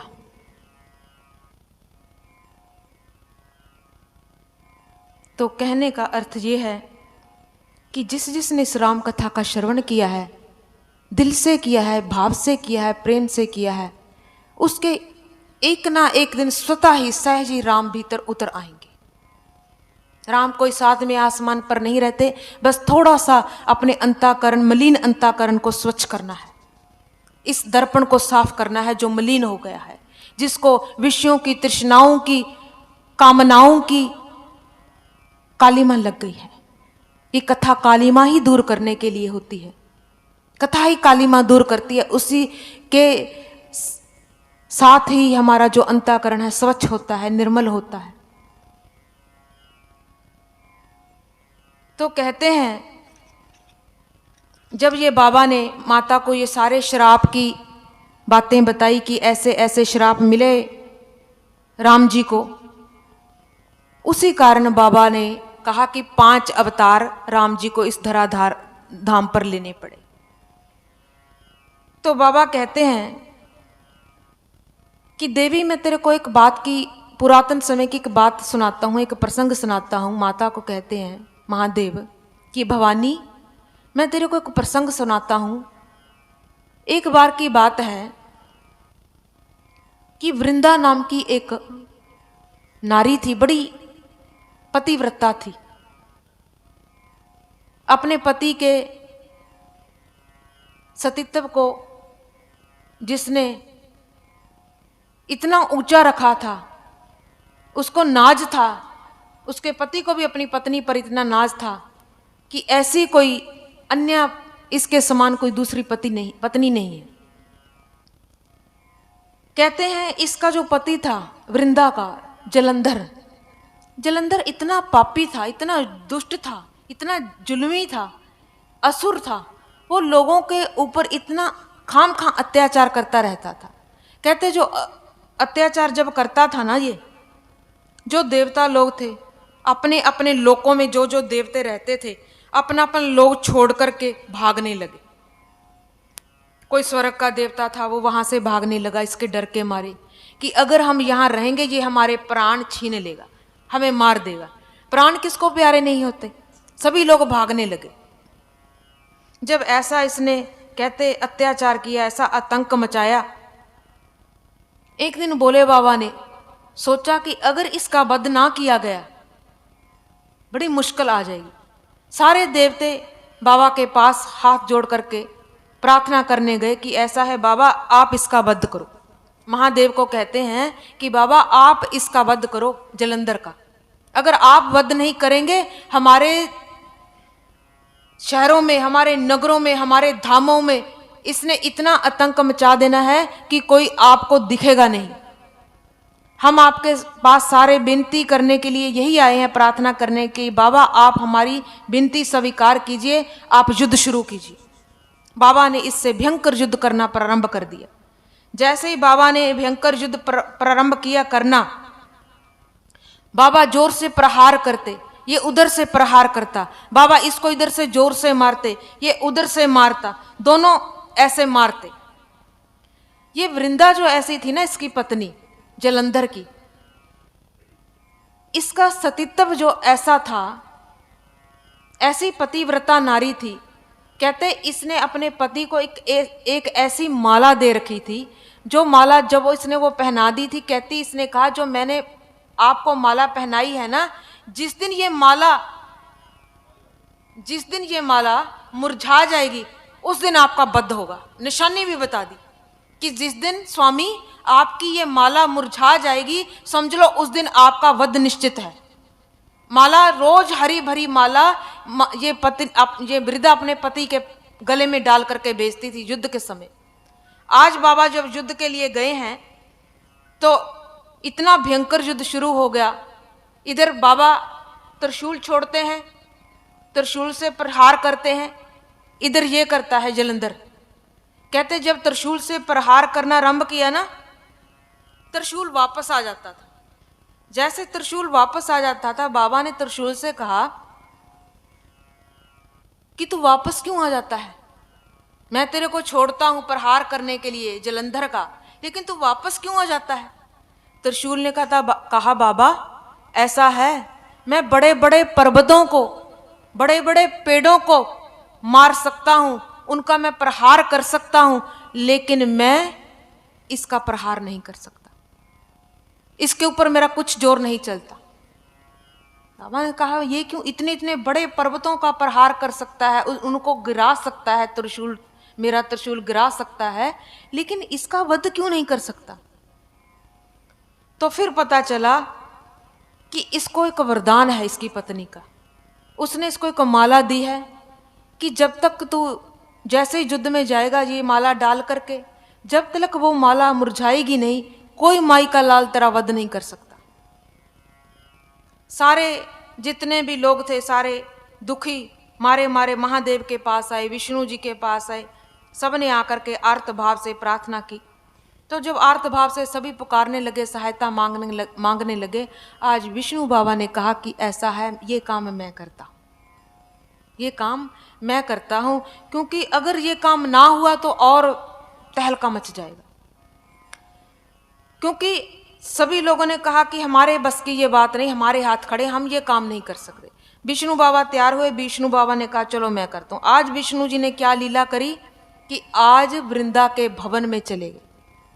आज विष्णु बाबा जलंधर का वेश धारण करके वृंदा के महल में चले, जाकर के वृंदा के महल में साक्षात हूबहू ऐसे जैसे उसके पति जलंधर है ना, वैसा वेश बना लिया। दासियों ने, सेवकाओं ने, सभी ने आकर के बता दिया कि ऐसा है महारानी जू, ऐसा है, देखो सारे सेवक साथ हैं, महाराजा लगता है आज युद्ध जीत करके वापस आ गए हैं। माता वृंदा ने थाली तैयार की है, आरती की, फूल तैयार किए हैं, माला तैयार की है। तो जैसे ही माता ने थाली तैयार की आरती के लिए कि पति युद्ध से लौटे हैं, जीत कर आए हैं, आरती करनी है, तो जैसे ही माता वृंदा आरती करने के लिए, घुमाने के लिए पास आई, आरती करी, जैसे ही तिलक करने लगी, इधर माला मुरझा गई, इधर माला मुरझा गई। अब बाबा ने देख लिया कि युद्ध के मैदान में ये इसकी माला मुरझा गई है। बाबा ने कहा अब समय बिल्कुल सही है, अब सुअवसर है प्रहार करने का। आज बाबा समझ गए, आज बाबा ने इसको अपने भयंकर त्रिशूल से इसका प्रहार कर दिया। और जैसे ही बाबा ने त्रिशूल से इसका प्रहार किया, कहते जलंधर का सिर कटकर, उसका धड़ कटकर जाकर वृंदा की गोद में उसके भवन में जा गिरा। जब वृंदा की गोद में उसके भवन में जा गिरा तो वृंदा ने देखा कि ये सिर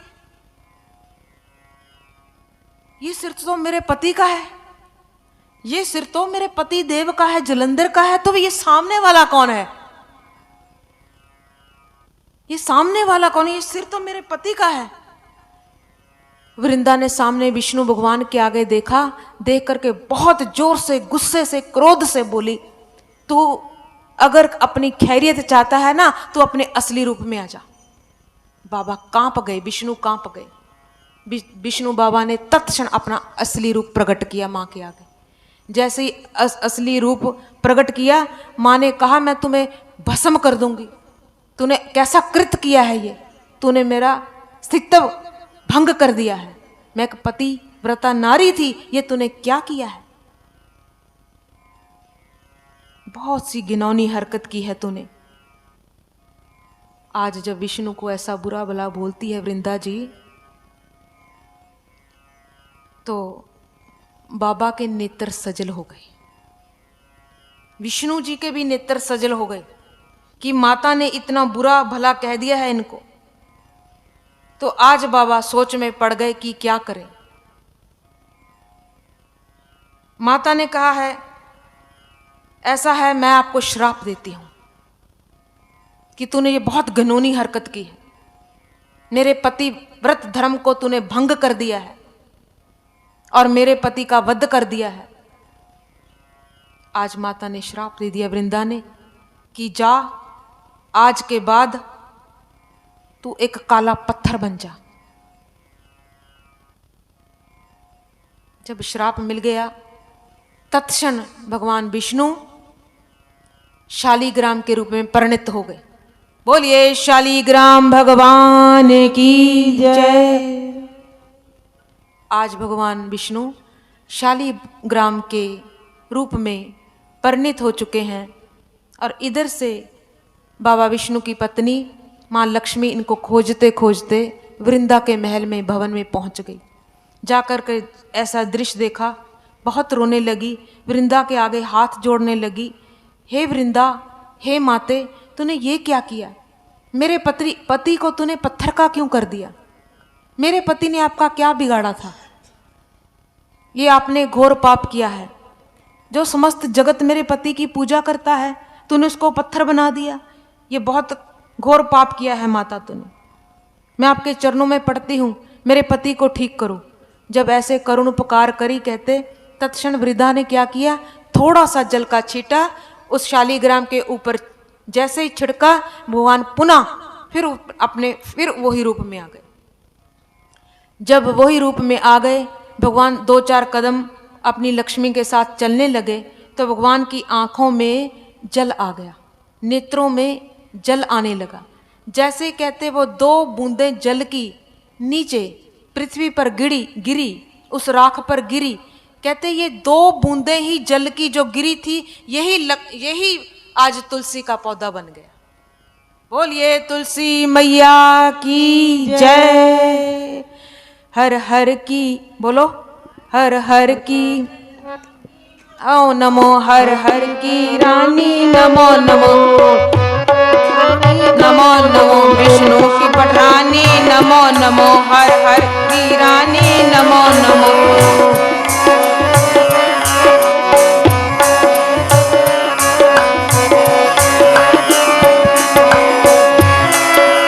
हर हर की रानी नमो नमो, विष्णु की पठानी नमो नमो। तुलसी मैया की जय हो। यहीं से ये उस राख से जो भगवान के अश्रु गिरे थे विष्णु भगवान के, यही तुलसी का पौधा बन गया।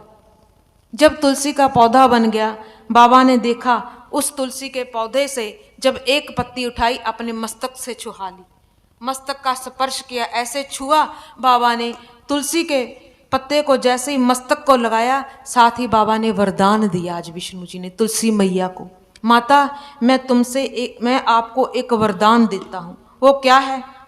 वो वरदान ये है तुलसी माता कि मेरे भगत कार्तिक के महीने तेरी पूजा किया करेंगे। कार्तिक के महीने मेरे भगत, समस्त भगत तेरी पूजा किया करेंगे।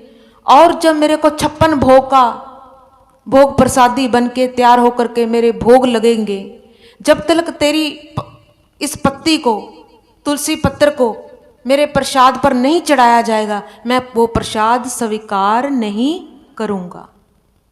इतनी महिमा बताई है बाबा जी ने तुलसी की माता की, कि ऐसा मैं तुम्हें वरदान देता हूं। तो कहा कि और ही नहीं कि जब जब तुलसी का विवाह होगा, शालीग्राम के साथ आपकी भी पूजा होगी और शालीग्राम का साथ आपका विवाह होगा। तो सारे लोग मंदिरों में जब तुलसी का विवाह करते हैं, जो विधिवत संपन्न करेंगे, बाबा ने एक और आशीर्वाद दे दिया, जो जो तुलसी का विवाह करेगा, जो जो हृदय से तुलसी का विवाह करेगा, चाहे घरों में करे चाहे मंदिरों में करे, मैं उनको वचन देता हूं कि उनको मन वांछित फल की प्राप्ति होगी। बोलो तुलसी मैया की जय।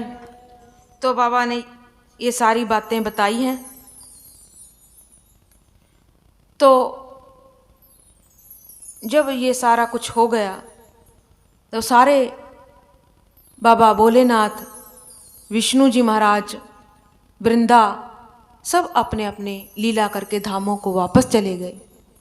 अब माँ पार्वती फिर बाबा से प्रश्न पे प्रश्न करती जा रही है, गलानी मोहे सुत नाहे, भाई गलानी मोहे सुत नाहे, एक बार भूपति मन माहे, भाई गलानी मोहे सुत नाहे। एक बार भूपति मन माहे, भई गलानी मोहे सुत नाहे। भूपति कौन है? चक्रवर्ती सम्राट कौन है जिसके मन के भीतर इतनी बड़ी गलानी आ गई? एक बार भूपति मन माहे, भई गलानी मोहे सुत नाहे। राजा दशरथ है। त्रेता युग में आज चौथापन आ गया है उम्र का, त्रेता युग चल रहा है। आज दशरथ जी के कोई संतान नहीं है, मन में गलानी है, आज मेरे कोई संतान नहीं है, मैं निरसंतान हूं। देवियों सुनना, गौर से सुनना, दो चीजें संसार में ऐसी हैं, अगर उनका अभाव हमारे जीवन में रहे ना, तो ये जीवन नहीं, तो फिर इसकी कीमत नहीं रह जाती। वो दो चीजें क्या है जिसका अभाव अगर हमारे जीवन में रहे तो वो क्या है? जिसके घर में संतान ना हो, नंबर 1, जिसके घर में संतान ना हो, कोई औरत बांझ हो, उसको भी संसार के लोग, समाज के लोग अच्छी दृष्टि से नहीं देखते। दूसरा, किसी के जीवन में सद्गुरु का अभाव हो, किसी के जीवन में गुरु ना हो, गुरु का अभाव हो, तो भी उसके जीवन की गाड़ी, जीवन की नैया चलती नहीं, तब भी उसके जीवन में ये कमी खलती रहती है। दो चीजों का अभाव जीवन में बहुत गलानी मिलाता है। आज दशरथ जी के मन में बहुत बड़ी गलानी है, निरसंतान है। चौथा चरण है, बाबा की उम्र बहुत हो चुकी है और बाबा कहते हैं कि मेरे कोई संतान नहीं, मैं निरसंतान हूं। आज बाबा के मन में इतना दुख है, इतना संताप है कि बाबा आज अपने सद्गुरु के पास जा रहे हैं। किसके पास? वशिष्ठ जी के पास। वशिष्ठ जी के पास जब गए हैं बाबा, यहाँ ये कथा हमें एक छोटा सा संकेत भी करती है, छोटा सा इशारा देती है। जब भी हमें हमारे घरों में किसी चीज का अभाव हो, किसी चीज का बोल दिया मैंने, कोई भी चीज, ईच एंड एवरीथिंग, कोई भी चीज का अभाव हो, कमी लगे, कभी किसी रिश्तेदारों के पास मांगने मत जाना। कभी किसी रिश्तेदार के पास मांगने मत जाना। ये कथा सिखा रही है हमें। रिश्तेदार नहीं दे सकते, समाज नहीं दे सकता, राष्ट्र नहीं दे सकता, ईश्वर दे सकते हैं, गुरु दे सकते हैं। तो आज बाबा के संतान नहीं, इतने बड़े चक्रवर्ती सम्राट राजा दशरथ हैं। आज संसार में इतना कहते धन है, इतना धन है चक्रवर्ती सम्राट दशरथ के पास इतना धन है, कुबेर भी शर्मिंदा हो रहा है। कुबेर शर्मिंदा हो गया, इतना धन है घर में, संतान नहीं। वशिष्ठ जी के पास चले गए, जाकर के अपनी प्रार्थना को, विनम्र प्रार्थना को रखा है आगे। कथा ये बताती है कि जब भी कोई संकट आए, किसी चीज की कमी जीवन में महसूस हो, गुरु के पास चले जाना, दुनिया के पास कभी मत जाना। कहूँ आगे, मनुख की टेक बिरथी सब जान, देवन को एके भगवान, जिसके दिए रहे अकाए, बहुर न तृष्णा लागे आए पाए। मनुख की टेक बिरथी सब जान, बेकार है मनुख की टेक, आसरा, मनुष्य का आसरा बेकार है। आज आसरा दे देंगे, कल छीन भी लेंगे। कितना सुंदर सुंदर गुरबाणी ने बताया है, आंखें खोल दी हैं। तो कहने लगे हैं कि वशिष्ठ जी से कहा, बाबा मेरे संतान नहीं, मैं क्या करूं, मुझे शर्म लगती है, दुनिया के लोग क्या करेंगे, मैंने इतने राजपाट को भी क्या करना, मेरे किस काम का, जब अगर उसको कोई संभालने वाला ही आगे नहीं है, कोई उसका उपयोग करने वाला ही आगे नहीं है। वशिष्ठ जी ने कहा है कि मैं भी सोचता था कि आपके कोई संतान नहीं है, मैं सोचता था जिस दिन तुम खुद ये प्रार्थना करने मेरे दरबार में आओगे ना, उस दिन ये आपकी बात बनेगी। हमारे अंदर भी तो इच्छा होनी चाहिए ना, जल की तमन्ना है तो पहले प्यास पैदा कर। अगर हमें तमन्ना ही नहीं तो फिर क्या फायदा। किसी चीज की प्यास होगी तभी तो हम कुएं के पास जाते हैं। आज प्यास है औलाद की, संतान की। आज गुरु के पास गए हैं राजा दशरथ जी। जैसे ही गुरु के पास गए, सन्मुख जाकर के अपने प्रश्न को रखा, बाबा ने कहा कि ऐसा है, आप पुत्रष्टि यज्ञ करवाओ, काम पुत्रष्टि यज्ञ, जिससे आपके पुत्र की प्राप्ति होगी। एक नहीं, 4 पुत्रों की प्राप्ति होगी आपको। इस यज्ञ से आपको एक नहीं राजन 4 पुत्रों की प्राप्ति होगी। आप डरो मत, धीरज धरो, धीरज धरो, होए सुत 4। धीरज तो रखिए, एक सुत नहीं 4 सुत होंगे आपके। बाबा ठीक है। आज इधर वापस लौटे हैं भवन में, अपने महल में। दशरथ जी आकर के यज्ञ की तैयारियां शुरू हो गई हैं। कहा है कि आप ऐसा करना, इस यज्ञ के लिए श्रृंगी ऋषि को लेकर के आना, वो करेंगे, वो बहुत तपस्वी हैं।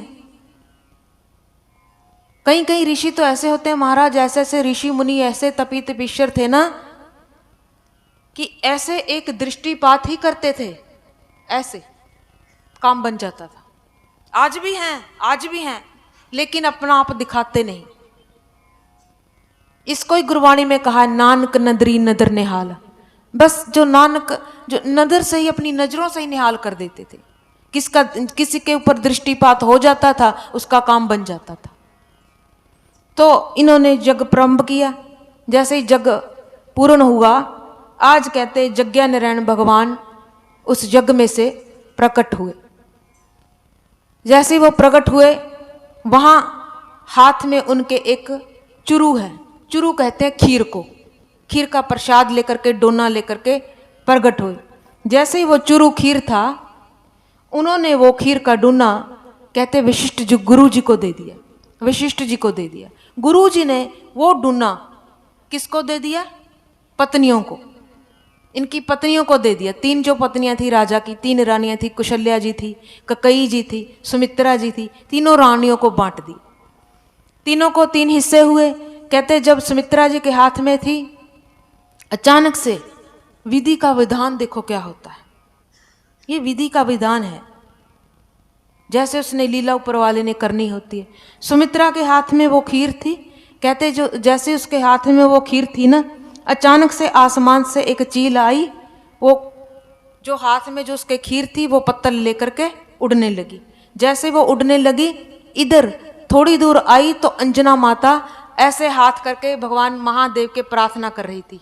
प्रार्थना जैसे कर रही थी, दूसरा एक पक्षी उस चील के पीछे पड़ा, वो झपटा झपटी में माँ अंजना की अंजलि में गिर गया। जैसे ही माता अंजना की अंजलि में वो पात्र गिरा खीर का, कहते माता अंजनी ने भगवान महादेव का प्रसाद समझ करके उसको ग्रहण कर लिया। जब उस प्रसाद को ग्रहण कर लिया, हनुमान जी उसके गर्भ में आ गए। तो कहने का तात्पर्य है, हनुमान जी और राम जी एक ही प्रसाद से आए हैं, खीर के प्रसाद से हैं, भाई भाई हैं। इनका जन्म खीर के प्रसाद से ही हुआ है। तो इधर सुमित्रा माता का दिल छोटा हो गया, जे रोने लगी कि ये मेरे साथ क्या हो गया, मेरी खीर विधाता ने क्या कर दिया, मेरे को खीर भी मिली तो देखो वो भी मेरे पास ना रही। जब कोई किस्मत में चीज नहीं होती ना, कभी कभी हाथ में आती है, आकर के भी छिन जाती है। आज क्या हुआ, सुमित्रा जी रोने लगी, दोनों रानियां देखने लगी, कई भी देखने लगी, कौशल्या जी भी देखने लगी, कहने लगी कि ऐसा है सुमित्रा, तू चिंता मत कर, हम तुम्हें अपनी खीर दे देंगे। अभी हमने इसको जिमाया नहीं, खाया नहीं है अभी हमने।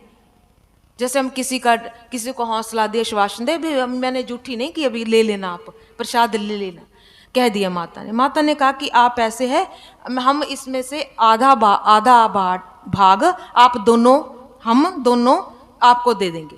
इधर कौशल्या जी ने आधा भाग दे दिया, इधर कई जी ने माता सुमित्रा को दे दिया, दोनों ने आधा आधा भाग दे दिया, तो उसके पास खीर हो गई। तो साथ ये भी कह दिया, आपने हमारे हिस्से का आधा आधा भाग लिया है, आपके 2-2 पुत्र होंगे। तो ये भी देखो एक वरदान ही था बड़ी बहनों का, सौतन नहीं थी वो, आज की महिलाओं को तरह नहीं थी रहती वो। मैं आगे आपको आने वाले समय में यहां इनकी कृपा से, इनकी दया से, इनकी मेहरबानी से इतनी सुंदर ककई जी की कथाएं हैं, इतनी सुंदर कौशल्या माता की कथाएं हैं, इतने सुंदर प्रसंग हैं। देवी आज तक आपने कभी सुने नहीं होंगे, आप सतत निरंतर ऐसे आते रहेंगे, आंखें खोलने वाली हैं प्रसंग। तो ऐसे रहती हैं। तो उन्होंने उसको इतना आश्वासन दिया कि आप अपने मन को छोटा मत कीजिए, इस खीर को खा लीजिए, ये प्रसाद है, इसको ग्रहण कीजिए। तो कहते सुमित्रा माता ने उसको जैसे ही ग्रहण किया, कुछ समय पा करके माताओं के 4 पुत्र हुए। कुछ समय पा करके माताओं के 4 पुत्र हो गए। जैसे ही माताओं के 4-4 पुत्र हो गए, बड़ी खुशियां महलों में, रंग महलों में खुशियां होने लगी। देखो आज बाबा दशरथ जी को इतनी खुशियां, जैसे ही उनको पता चला ना कि मेरे महल में 4-4 बच्चों ने जन्म ले लिया, कहाँ एक को तरसते थे, कहाँ 4-4 भय हैं।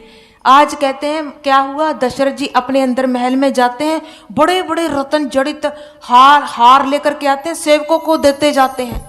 कुछ पता ही नहीं है, इतने खुशी में इतने मगरूर हैं। कुछ जो दाई माता होती है, कोई उसको देते, 9-9 लखे हार देते जा रहे हैं सबको, बड़े बड़े 9-9 लखे हार देते जा रहे हैं सबको। उनको ये भान नहीं है ये कीमती है, ये रत्न जड़त है, ये जौहर जड़त है, ना, इसकी चिंता नहीं है। इतने खुशी से भाव विभोर है, उनको ये नहीं चिंता है चाहे कोई कितने लाख का, कितने करोड़ का देते जा रहे हैं। आज कहते हैं अयोध्या में मेरे राम लल्ला का प्रकट्य हो गया, मेरे अयोध्या धाम में राम लल्ला का प्रकट्य हो गया। बोलिए बाल रूप महाराज की जय। अभी मैं 2 लाइनें बोलती हूँ, उसके बाद ये अपनी तैयारी करेंगे। ये आज आपको जैसे हम नाचते हैं ना, राम जन्म पर नहीं, आप भागवत में नाचते हैं ना, जब कन्हैया का जन्म होता है, आज अयोध्या में जन्मे हैं छोटे से बालक पाल। आज फिर नचाते हैं, बस 2 लाइनें सुनेंगे, फिर पूरी धमाल मचाना। कहते जैसे ही माता अपने बैठी थी ना, कौशल्या जी अपने भवन में बैठी थी, एक बहुत बड़ा प्रकाश का पुंज, बहुत बड़ा प्रकाश का पुंज भीतर प्रवेश कर गया कमरे में, भवन के। माता की आंखें चुंधिया गई, इतना बड़ा प्रकाश देखना भी बड़ा मुश्किल है। तो माता की आंखें चुंधिया गई। जैसे ही माता ने थोड़ी आंखें बंद करी, अंदर प्रकट हुए, अपनी छवि माता को अंदर दिखा दी। माता को कहने लगे बात, माता मैं आ गया। इतना कहा तो वही स्वरूप फिर बाहर चला गया। पहले अंदर माता को बतला दिया, भान करा दिया कि मैं आ गया, संसार में आ गया, तेरे भवन में आ गया। अब बाहर दिखा दिया वही स्वरूप। जब बाहर माता को दिखाया कैसे खड़े हैं, चतुर्भुज अपना रूप बना लिए। बोलो विष्णु भगवान की जय। अब जब चतुर्भुज रूप में खड़े हैं बाबा, 4 बाहें हैं, चतुर्भुज 4 बाहें हैं बाबा की, हाथ में शंख चक्र गदा है। कौशल्या जी कहने लगी ना ना ना ना ना ना ना ना, अरे बेटा बन के आ, बेटा बन के, तू तो बाप बन के आ गया। मुझे ऐसा लल्ला नहीं चाहिए। लोग क्या कहेंगे, ऐसे भी कोई बच्चे होते हैं, कोई ऐसे भी बच्चे होते हैं 4-4 बाहों वाले। मानो लोगों से कहना चाहते हैं भगवान मेरी 4 बाहें इसलिए हैं, मैं चारों वर्णों का प्रतिपालक हूं, मैं चारों वर्णों का प्रतिपालक हूं, और 4 वेद जो है मैं 4 वेदों का ज्ञाता भी हूं। एक संकेत कर रहे हैं दुनिया वालों को। जैसे ही माता ने कहा नहीं नहीं नहीं, मैंने ये नहीं देखना आपका वेश, इसको जल्दी जल्दी बदलो, लोग क्या कहेंगे, मेरी सहेलियां क्या कहेंगी। ऐसे होते हैं बच्चे, आपको रोना भी पड़ेगा, है माता, रोना भी पड़ेगा। ये अभ्यास तो मुझे नहीं है। भगवान कभी रोते नहीं ना, उनको अभ्यास भी नहीं है। माता फिर मैं रोऊंगा कैसे, मेरे बैकुंठ में कभी रोना होता ही नहीं ना, मैंने सीखा है, मुझे आता भी नहीं। माता कहती नहीं नहीं, रोना भी पड़ेगा, बिल्कुल बच्चे जैसा नाटक करना पड़ेगा। अच्छा माता, तो फिर कैसे? माता कहती ऐसे करो, अब आप 2 हाथों वाले हो जाओ, छोटे छोटे कोमल कोमल नन्हे मुन्ने से 2 हाथों वाले छोटे छोटे हो जाओ और रोना प्रारंभ कर दो, जैसे बच्चे होते हैं, सच्ची मुच्ची में बच्चे होते हैं संसार के, ऐसे रोना प्रारंभ करो। ठीक है माता, तथास्तु। जैसे माता ने कहा ऐसे ही उन्होंने करना प्रारंभ किया। जैसे ही बच्चा रोता है वैसे ही रोना शुरू कर दिया। सारे महल में ये आवाज जाने लगी। दाई माता भगी भगी भगी, क्योंकि दाई तो है, लेकिन ये ऐसे थोड़ी पैदा हुए जैसे आम स्त्रियों के होते हैं प्रसव पीड़ा से। ये भगवान है, चिन्मय हैं, ये अजर अमर परमात्मा है, अविनाशी हैं, ये तो लीला करने के लिए आए हैं।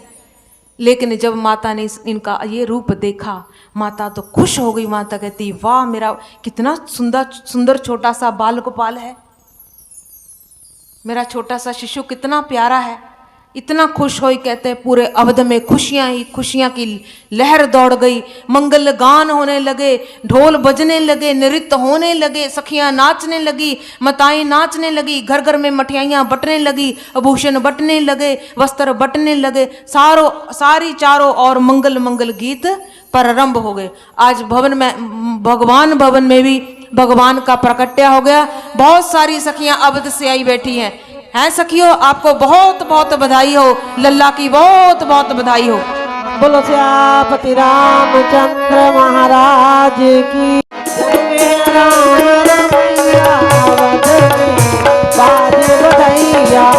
जन्मे हैं चारों भैया, बद में बाजे बधैया।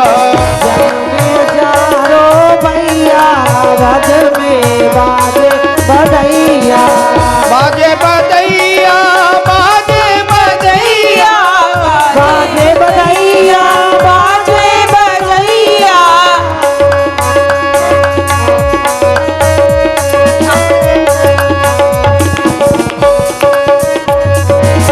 जन्मे हैं चारों भैया, बद में बाजे बधैया।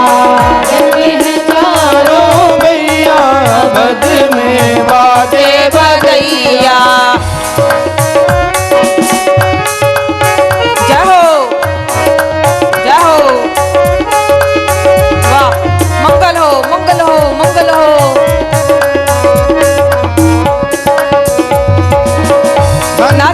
अवधपुर धन्य राजा दशरथ धन्य अवधपुर धन्य राजा दशरथ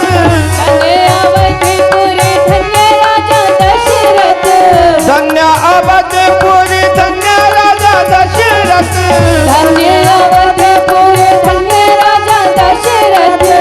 धन्य कौशल्या माया धन्य कुशल्या मैया अवध में बाजे बधैया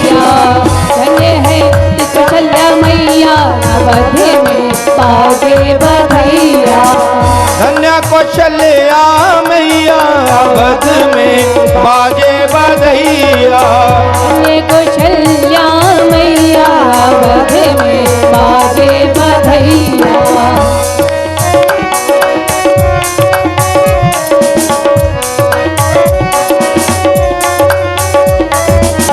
राजा लुटावे अन्न धन सोना राजा लुटावे कंगन सोना राजा लुटावे अन्न धन सोना राजा लुटावे अन्न धन सोना रानी लुटावे रुपया बाजे बधैया जन्म लुटावे रुपया अवध में बाजे बधैया जन्म है चारों भैया अवध में बाजे बधैया जन्मे है चारों भैया अवध में बाजे बधैया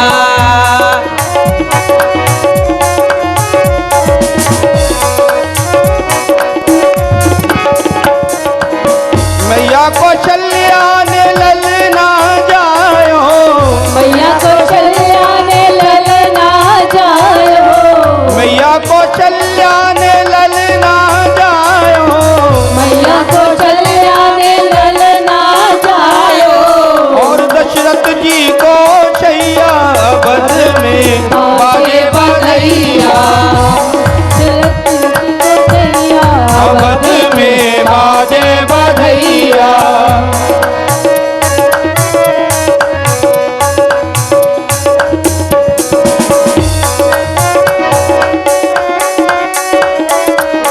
माधव कहे शिव डमरू बजाए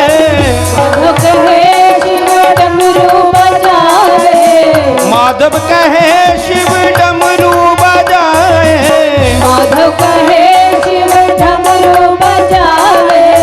आशीष देवे गौरी मैया अवध में बाजे बधैया जन्म है राम रघुरैया अवध में बाजे बधैया जन्म है चारों भैया अवध में बाजे बधैया जन्म है चारों भैया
बोलो सियापति रामचंद्र महाराज की जय। कौशल्या हितकारी हर्षित महतारी मुनि मनहारी अद्भुत रूप विचारी लोचने अभिरामा तनु घनश्यामा निज आयुध भुजचारी भूषण वनमाला नयन विशाला शोभा सिंधुकरारी कर जोरी अस्तुति तोरी तेहि विधि करो अनंता माया गुण ज्ञाना प्रीत अमाना वेद पुराण भनंता करुणा सुख सागर सब गुण आगर तेहि गावहि श्रुति संता तो मम हित लागी जन अनुरागी भयो प्रगट हे कंता ब्रह्मांड निकाया निर्मित माया रोम रोम प्रतिवेद कहे मम उर सोवासी यह उपहासी सुनत धीर मति फिर न रहे उपजा जब ज्ञाना प्रभु मुस्काना चरित बहुत विरकीन चाहे कही कथा सुहाई मात बुझाई यही प्रकार सुत प्रेम माता पुनि बोली सोमत डोली सजहु तात यह रूपा की जय शिशु लीला अति प्रियशीला यह सुख परम अनूपा सुने वचन सुजाना नूतन ठाना वही बालक सुरभूपा यह चरित जगावहि हरि पद पावहि कहीं न परम भव कृपा बोलो राम राम राम बोलो राम राम राम बोलो राम राम राम राम राम राम बोलो राम राम राम बोलो राम राम राम बोलो राम राम राम बोलो राम राम राम राजा राम राम राम राजा राम राम राम राजा राम राम राम राजा राम राम राम हरे राम राम राम हरे राम राम राम हरे राम राम राम हरे राम राम राम हरे राम राम राम हरे राम राम हरे राम राम राम हरे राम राम राम हरे कृष्णा कृष्ण कृष्ण हरे हरे हरे राम राम राम हरे हरे। बोलिए सियावर रामचंद्र महाराज की जय। की शादी की झांकी देखी थी, बड़ा आनंद मंगल था। ऐसे आप सभी ने नृत्य किया, नाचे थे, कितना आनंद आया। आज लल्ला की अवध धाम में प्रकट्या हो गया, आ गए लल्ला इस धरा धाम पर। आज भी खुशी मंगल हुआ। कल हम इनकी शादी करेंगे, ध्यान से आना। कल बोला कि अनाउंसमेंट नहीं करी, अब कर दी। वो तुम आ जाना, वो तुम्हारी मर्जी है। It depends on your choice, ये मेरा मैटर नहीं है। आप जैसे आप चाहो, मेरे को क्या, जैसे मर्जी हो सज धज के। अरे आपकी इच्छा है, मैं तो कहती हूँ जैसे मर्जी हो। मुझे तो सब में है भगवान का धाम। यहाँ हम वासना रहित होकर के मन के भाव को इनके साथ जोड़ करके नृत्य करते हैं। संतों से मैंने बहुत खूब बातें सुनी हैं, उनके मखार बिंद से बहुत कुछ मैंने वहां से बटोरा है। जब भी एक बात कहने लगी हूँ बड़ी कटु लगेगी बड़ी पते की है। संतों की बातें मैंने तो रोज आपको बैठ के यहाँ कहती हूँ कि संतों का ही प्रसाद है। संत यहाँ तक बात कर देते हैं अपने मुख से। संत तो संत होते हैं। कहते जब हम शादियों में वस्त्र पहन के जाते हैं, बहुत महंगे से महंगे, लेकिन वहां भगवान का नाम नहीं होता, वहां वासना प्रधान होती है। यहाँ वासना प्रधान नहीं है, यहाँ उपासना प्रधान है ना। लगाओ ताड़ी फिर। बोलो सियापति रामचंद्र महाराज की जय। जय श्री राम। जय श्री राम। ਆਰਤੀ ਤੋਂ ਪਹਿਲਾਂ ਮੈਂ ਬੇਨਤੀ ਕਰੂੰਗਾ ਸਾਡੇ ਬਹੁਤ ਹੀ ਸਤਿਕਾਰਯੋਗ ਭਗਤ ਰਾਮ ਜੀ, ਉਹ ਸਿਰਫ 2 ਮਿੰਟ ਵਾਸਤੇ ਆਪਣਾ ਆਸ਼ੀਰਵਾਦ ਦੇਣਗੇ। ਸਾਡੇ ਬਹੁਤ ਹੀ ਆਦਰਨੀय ਬਾਊ ਭਗਤ ਰਾਮ ਜੀ 2 ਮਿੰਟ ਵਾਸਤੇ ਆਰਤੀ ਤੋਂ ਪਹਿਲਾਂ ਸਾਰਿਆਂ ਨੂੰ ਸੰਬੋਧਨ ਕਰਨਗੇ। ਕੱਲ ਅੱਜ ਦੀ ਤਰ੍ਹਾਂ ਹੀ ਸਮੇਂ ਤੇ ਆਇਓ। ਵੈਸੇ ਸਾਰੇ ਲੇਟ ਆਉਂਦੇ ਹੋ ਤੁਸੀਂ, 10 ਕੁ ਜਾਣਿਆਂ ਨੂੰ ਛੱਡ ਕੇ। ਸਮੇਂ ਤੇ ਆਓ ਤਾਂ ਆਪਾਂ ਸਮੇਂ ਤੇ ਕਥਾ ਆਰੰਭ ਕਰੀਏ ਤੇ ਸਮੇਂ ਤੇ ਹੀ ਉਹਦਾ ਸਮਾਪਨ ਕਰੀਏ। ਜੈ ਸ਼੍ਰੀ ਰਾਮ, ਜੈ ਸ਼੍ਰੀ जय राम श्री राम जय राम जय जय राम श्री राम जय राम जय जय राम श्री राम जय राम जय जय राम श्री राम जय राम जय जय राम श्री राम जय राम जय जय राम। बोलो बांके बिहारी लाल की, बोलो सियावर रामचंद्र की, पवन सुत हनुमान की, उमापति महादेव की जय। कैसा सुंदर प्रसंग था। व्यास जी ने अजन्मा का भी जन्म कर दिया। वो जन्म मरण से रहत है, लेकिन जब इच्छा ऐसी हो, भक्त की इच्छा हो, तो भगवान उसकी हर इच्छा को पूरा करने के लिए विवश हो जाते हैं। अब चतुर्भुज रूप दिखाया है भगवान ने। जब प्रकट हुए हैं, भय प्रकट कृपाला दीन दयाला कौशल्या हितकारी हर्षित महतारी मुनिमानहारी अद्भुत रूप निहारी। अब बहुत अजीब सुंदर रूप है, चतुर्भुज रूप है सुंदर। तो माता कहती है ये रूप नहीं, ये बच्चे का रूप थोड़ा, तो उन्होंने थोड़ा छोटा रूप धारण कर लिया। कहते ये भी नहीं, 5 साल का रूप धारण कर लिया। कहते नहीं ये भी नहीं, बिल्कुल नगन होकर छोटे से बच्चे बन जाओ, रोवो। भगवान रोने के लिए भी तैयार हो जाते हैं भक्त की इच्छा के लिए।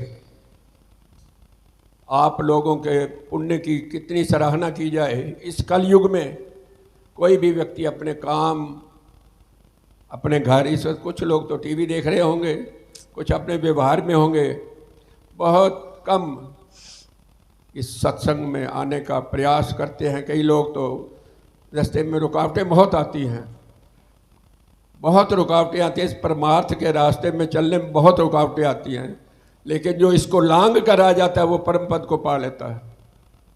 इन सब रुकावटों को छोड़कर, घर की सुख सुविधा को छोड़कर, अब बाहर ठंडी हवा चल रही है, अब लोग कहीं तो आप घर के अंदर गर्म बिस्तर में बैठे हो, चाय पी रहे हो, पकौड़े खा रहे हो, और कहीं यहाँ आके ज़मीन पे बैठना। लेकिन याद रखना, ये सुने हुए एक एक शब्द आपके परमार्थ में आपका सहयोगी होगा। एक एक बार भी मुख से भगवान का नाम लिया हुआ, एक बार भी राम राम कह, राम कह, राम राम पुनः राम। महाराज दशरथ ने महाराज राम के वियोग में शरीर तो छोड़ दिया, और घोड़े जिस रथ पर बैठकर भगवान राम को और सीता को वन में छोड़ने गए थे, जिस तरफ रथ गया उसी तरफ घोड़े देखते रहे। 3 महीने हो गए, 3 महीने तक घोड़ों ने कुछ खाया नहीं, कुछ पिया नहीं, खड़े रहे, खड़े खड़े सूख गए। भरत जी ने आके कहा भगवान राम आएंगे तो फिर क्या कहेंगे, मैं तुम्हें ऐसा छोड़ के गया था, कुछ न कुछ आहार लो। जिधर भगवान राम गए थे उधर देखते रहे, उस तरफ ही देखते रहे घोड़े, कुछ खाया नहीं, कुछ पिया नहीं। तो 3 महीने के बाद उन्होंने कुछ थोड़ा घास, थोड़ा पानी लेना शुरू किया, पूरा नहीं, क्योंकि भरत ने बहुत आर्त होकर, दुखी होकर कहा कि भगवान राम आएंगे तो क्या कहेंगे, तुमको मैं ऐसे छोड़ के गया था। तो आप लोगों के पुण्य की जितनी सराहना की जाए उतनी कम है कि इस समय में आप महाराज श्री के क्या, ये तो परमार्थ का पथ है, ये परमार्थ का पथ है, संसार का नहीं। संसार का पथ तो फंसाने वाला है, परमार्थ का पथ इसको निकालने वाला है। तो मैं अधिक ना कहता हुआ आपके चरणों में फिर प्रार्थना करूंगा कि फिर भी आप समय निकालकर अपने पड़ोसियों को भी साथ लाएं। ये समय बार बार मिलने वाला नहीं है, मानव तन भी बार बार नहीं मिलेगा, और सत्संग तो बहुत ही कठिन है। अति हरि कृपा जहाँ पर होई पाँव दे मार्ग सोई। ईश्वर की जिस पर अनन्य कृपा होती है वो इस रास्ते पर आता है, नहीं तो बहुत मुश्किल है। और फिर कलयुग में तो बहुत, अब गुरु नानक देव जी ने भी कह दिया साफ, कह नानक के तत्व विचारा, बिन हरि भजन नहीं छुटकारा। और शिव जी की उम्र कितनी है, अनादि है। शिव जी भी पार्वती को कहते हैं, उमा कहूँ मैं अनुभव अपना, सतहरि भजन जगत सब सपना। शिव जी ने भी कह दिया, और इधर इन्होंने भी कह दिया, गुरु नानक महाराज ने। और कालभक्षुंडी जाते हैं, काकभक्षुंडी जी की कथा सुनने के लिए जाते हैं, तो वो भी कहते हैं, अपना अनुभव कहूँ खगेशा, बिन हरि भजन न मिटे कलेशा। यदि अपने कलेशों को दूर करना चाहते हो तो हरि का भजन, और हरि की भजन जगत की आशा, दोनों जात सौतन का वासा। एक आदमी की दो पत्नियां हो, परेशान हो जाते, वो परेशान हो जाता है, उसको राजी करूं कि उसको राजी करूं, या तो हरि का भजन या जग की आशा। जग की आशा को यदि छोड़ दोगे तो जो तुम्हारे भाग्य में है वो आपको मिलता जाएगा, उसमें कमी नहीं आएगी। तो एक बार फिर आपका बहुत बहुत धन्यवाद। चले आना प्रभु जी चले आना, कभी राम बन के कभी श्याम बन के, चले आना प्रभु जी चले आना।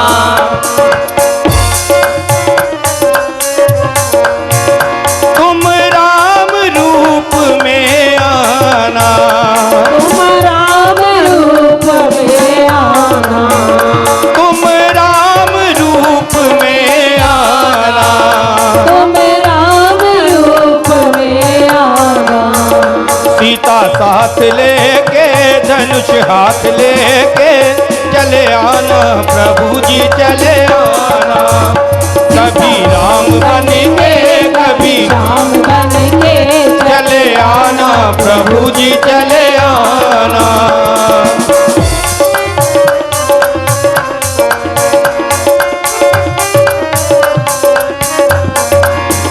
तुम श्याम रूप में आना, तुम श्याम रूप में आना, तुम श्याम रूप में आना। तुम श्याम रूप में आना। राधा साथ लेके बांसुरी हाथ लेके चले आना प्रभु जी चले आना। कभी राम बन के कभी श्याम बन के चले आना प्रभु जी चले आना।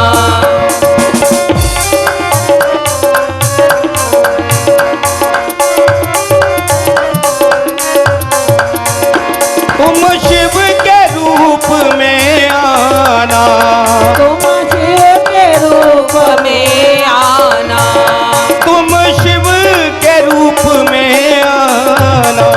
तुम शिव के रूप में आना। गौरा साथ लेके डमरू हाथ लेके चले आना प्रभु जी चले आना।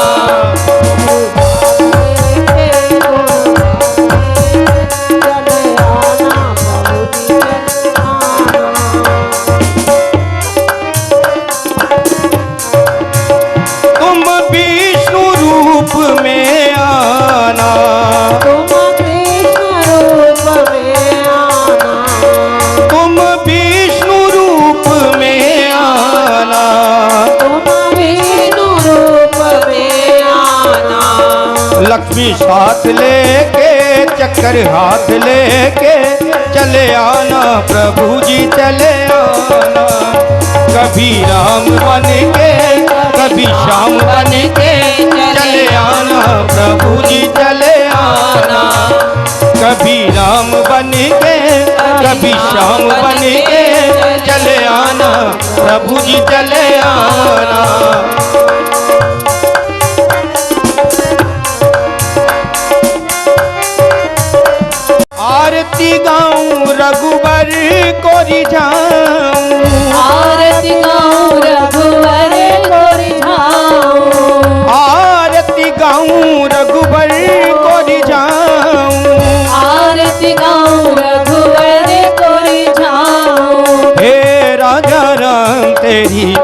आरती गाऊं, हे राजा राम तेरी आरती गाऊं, हे राजा राम तेरी आरती गाऊं, हे राजा राम तेरी आरती गाऊं।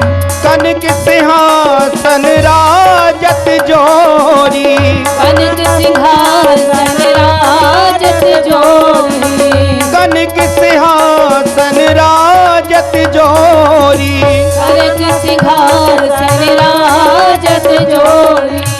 दशरथ नंदन जनक किशोरी, दशरथ नंदन जनक किशोरी, देख छवि बलिहारी में जाऊं, हे राजा राम तेरी आरती गाऊं, हे राजा राम तेरी आरती गाऊं, हे राजा राम तेरी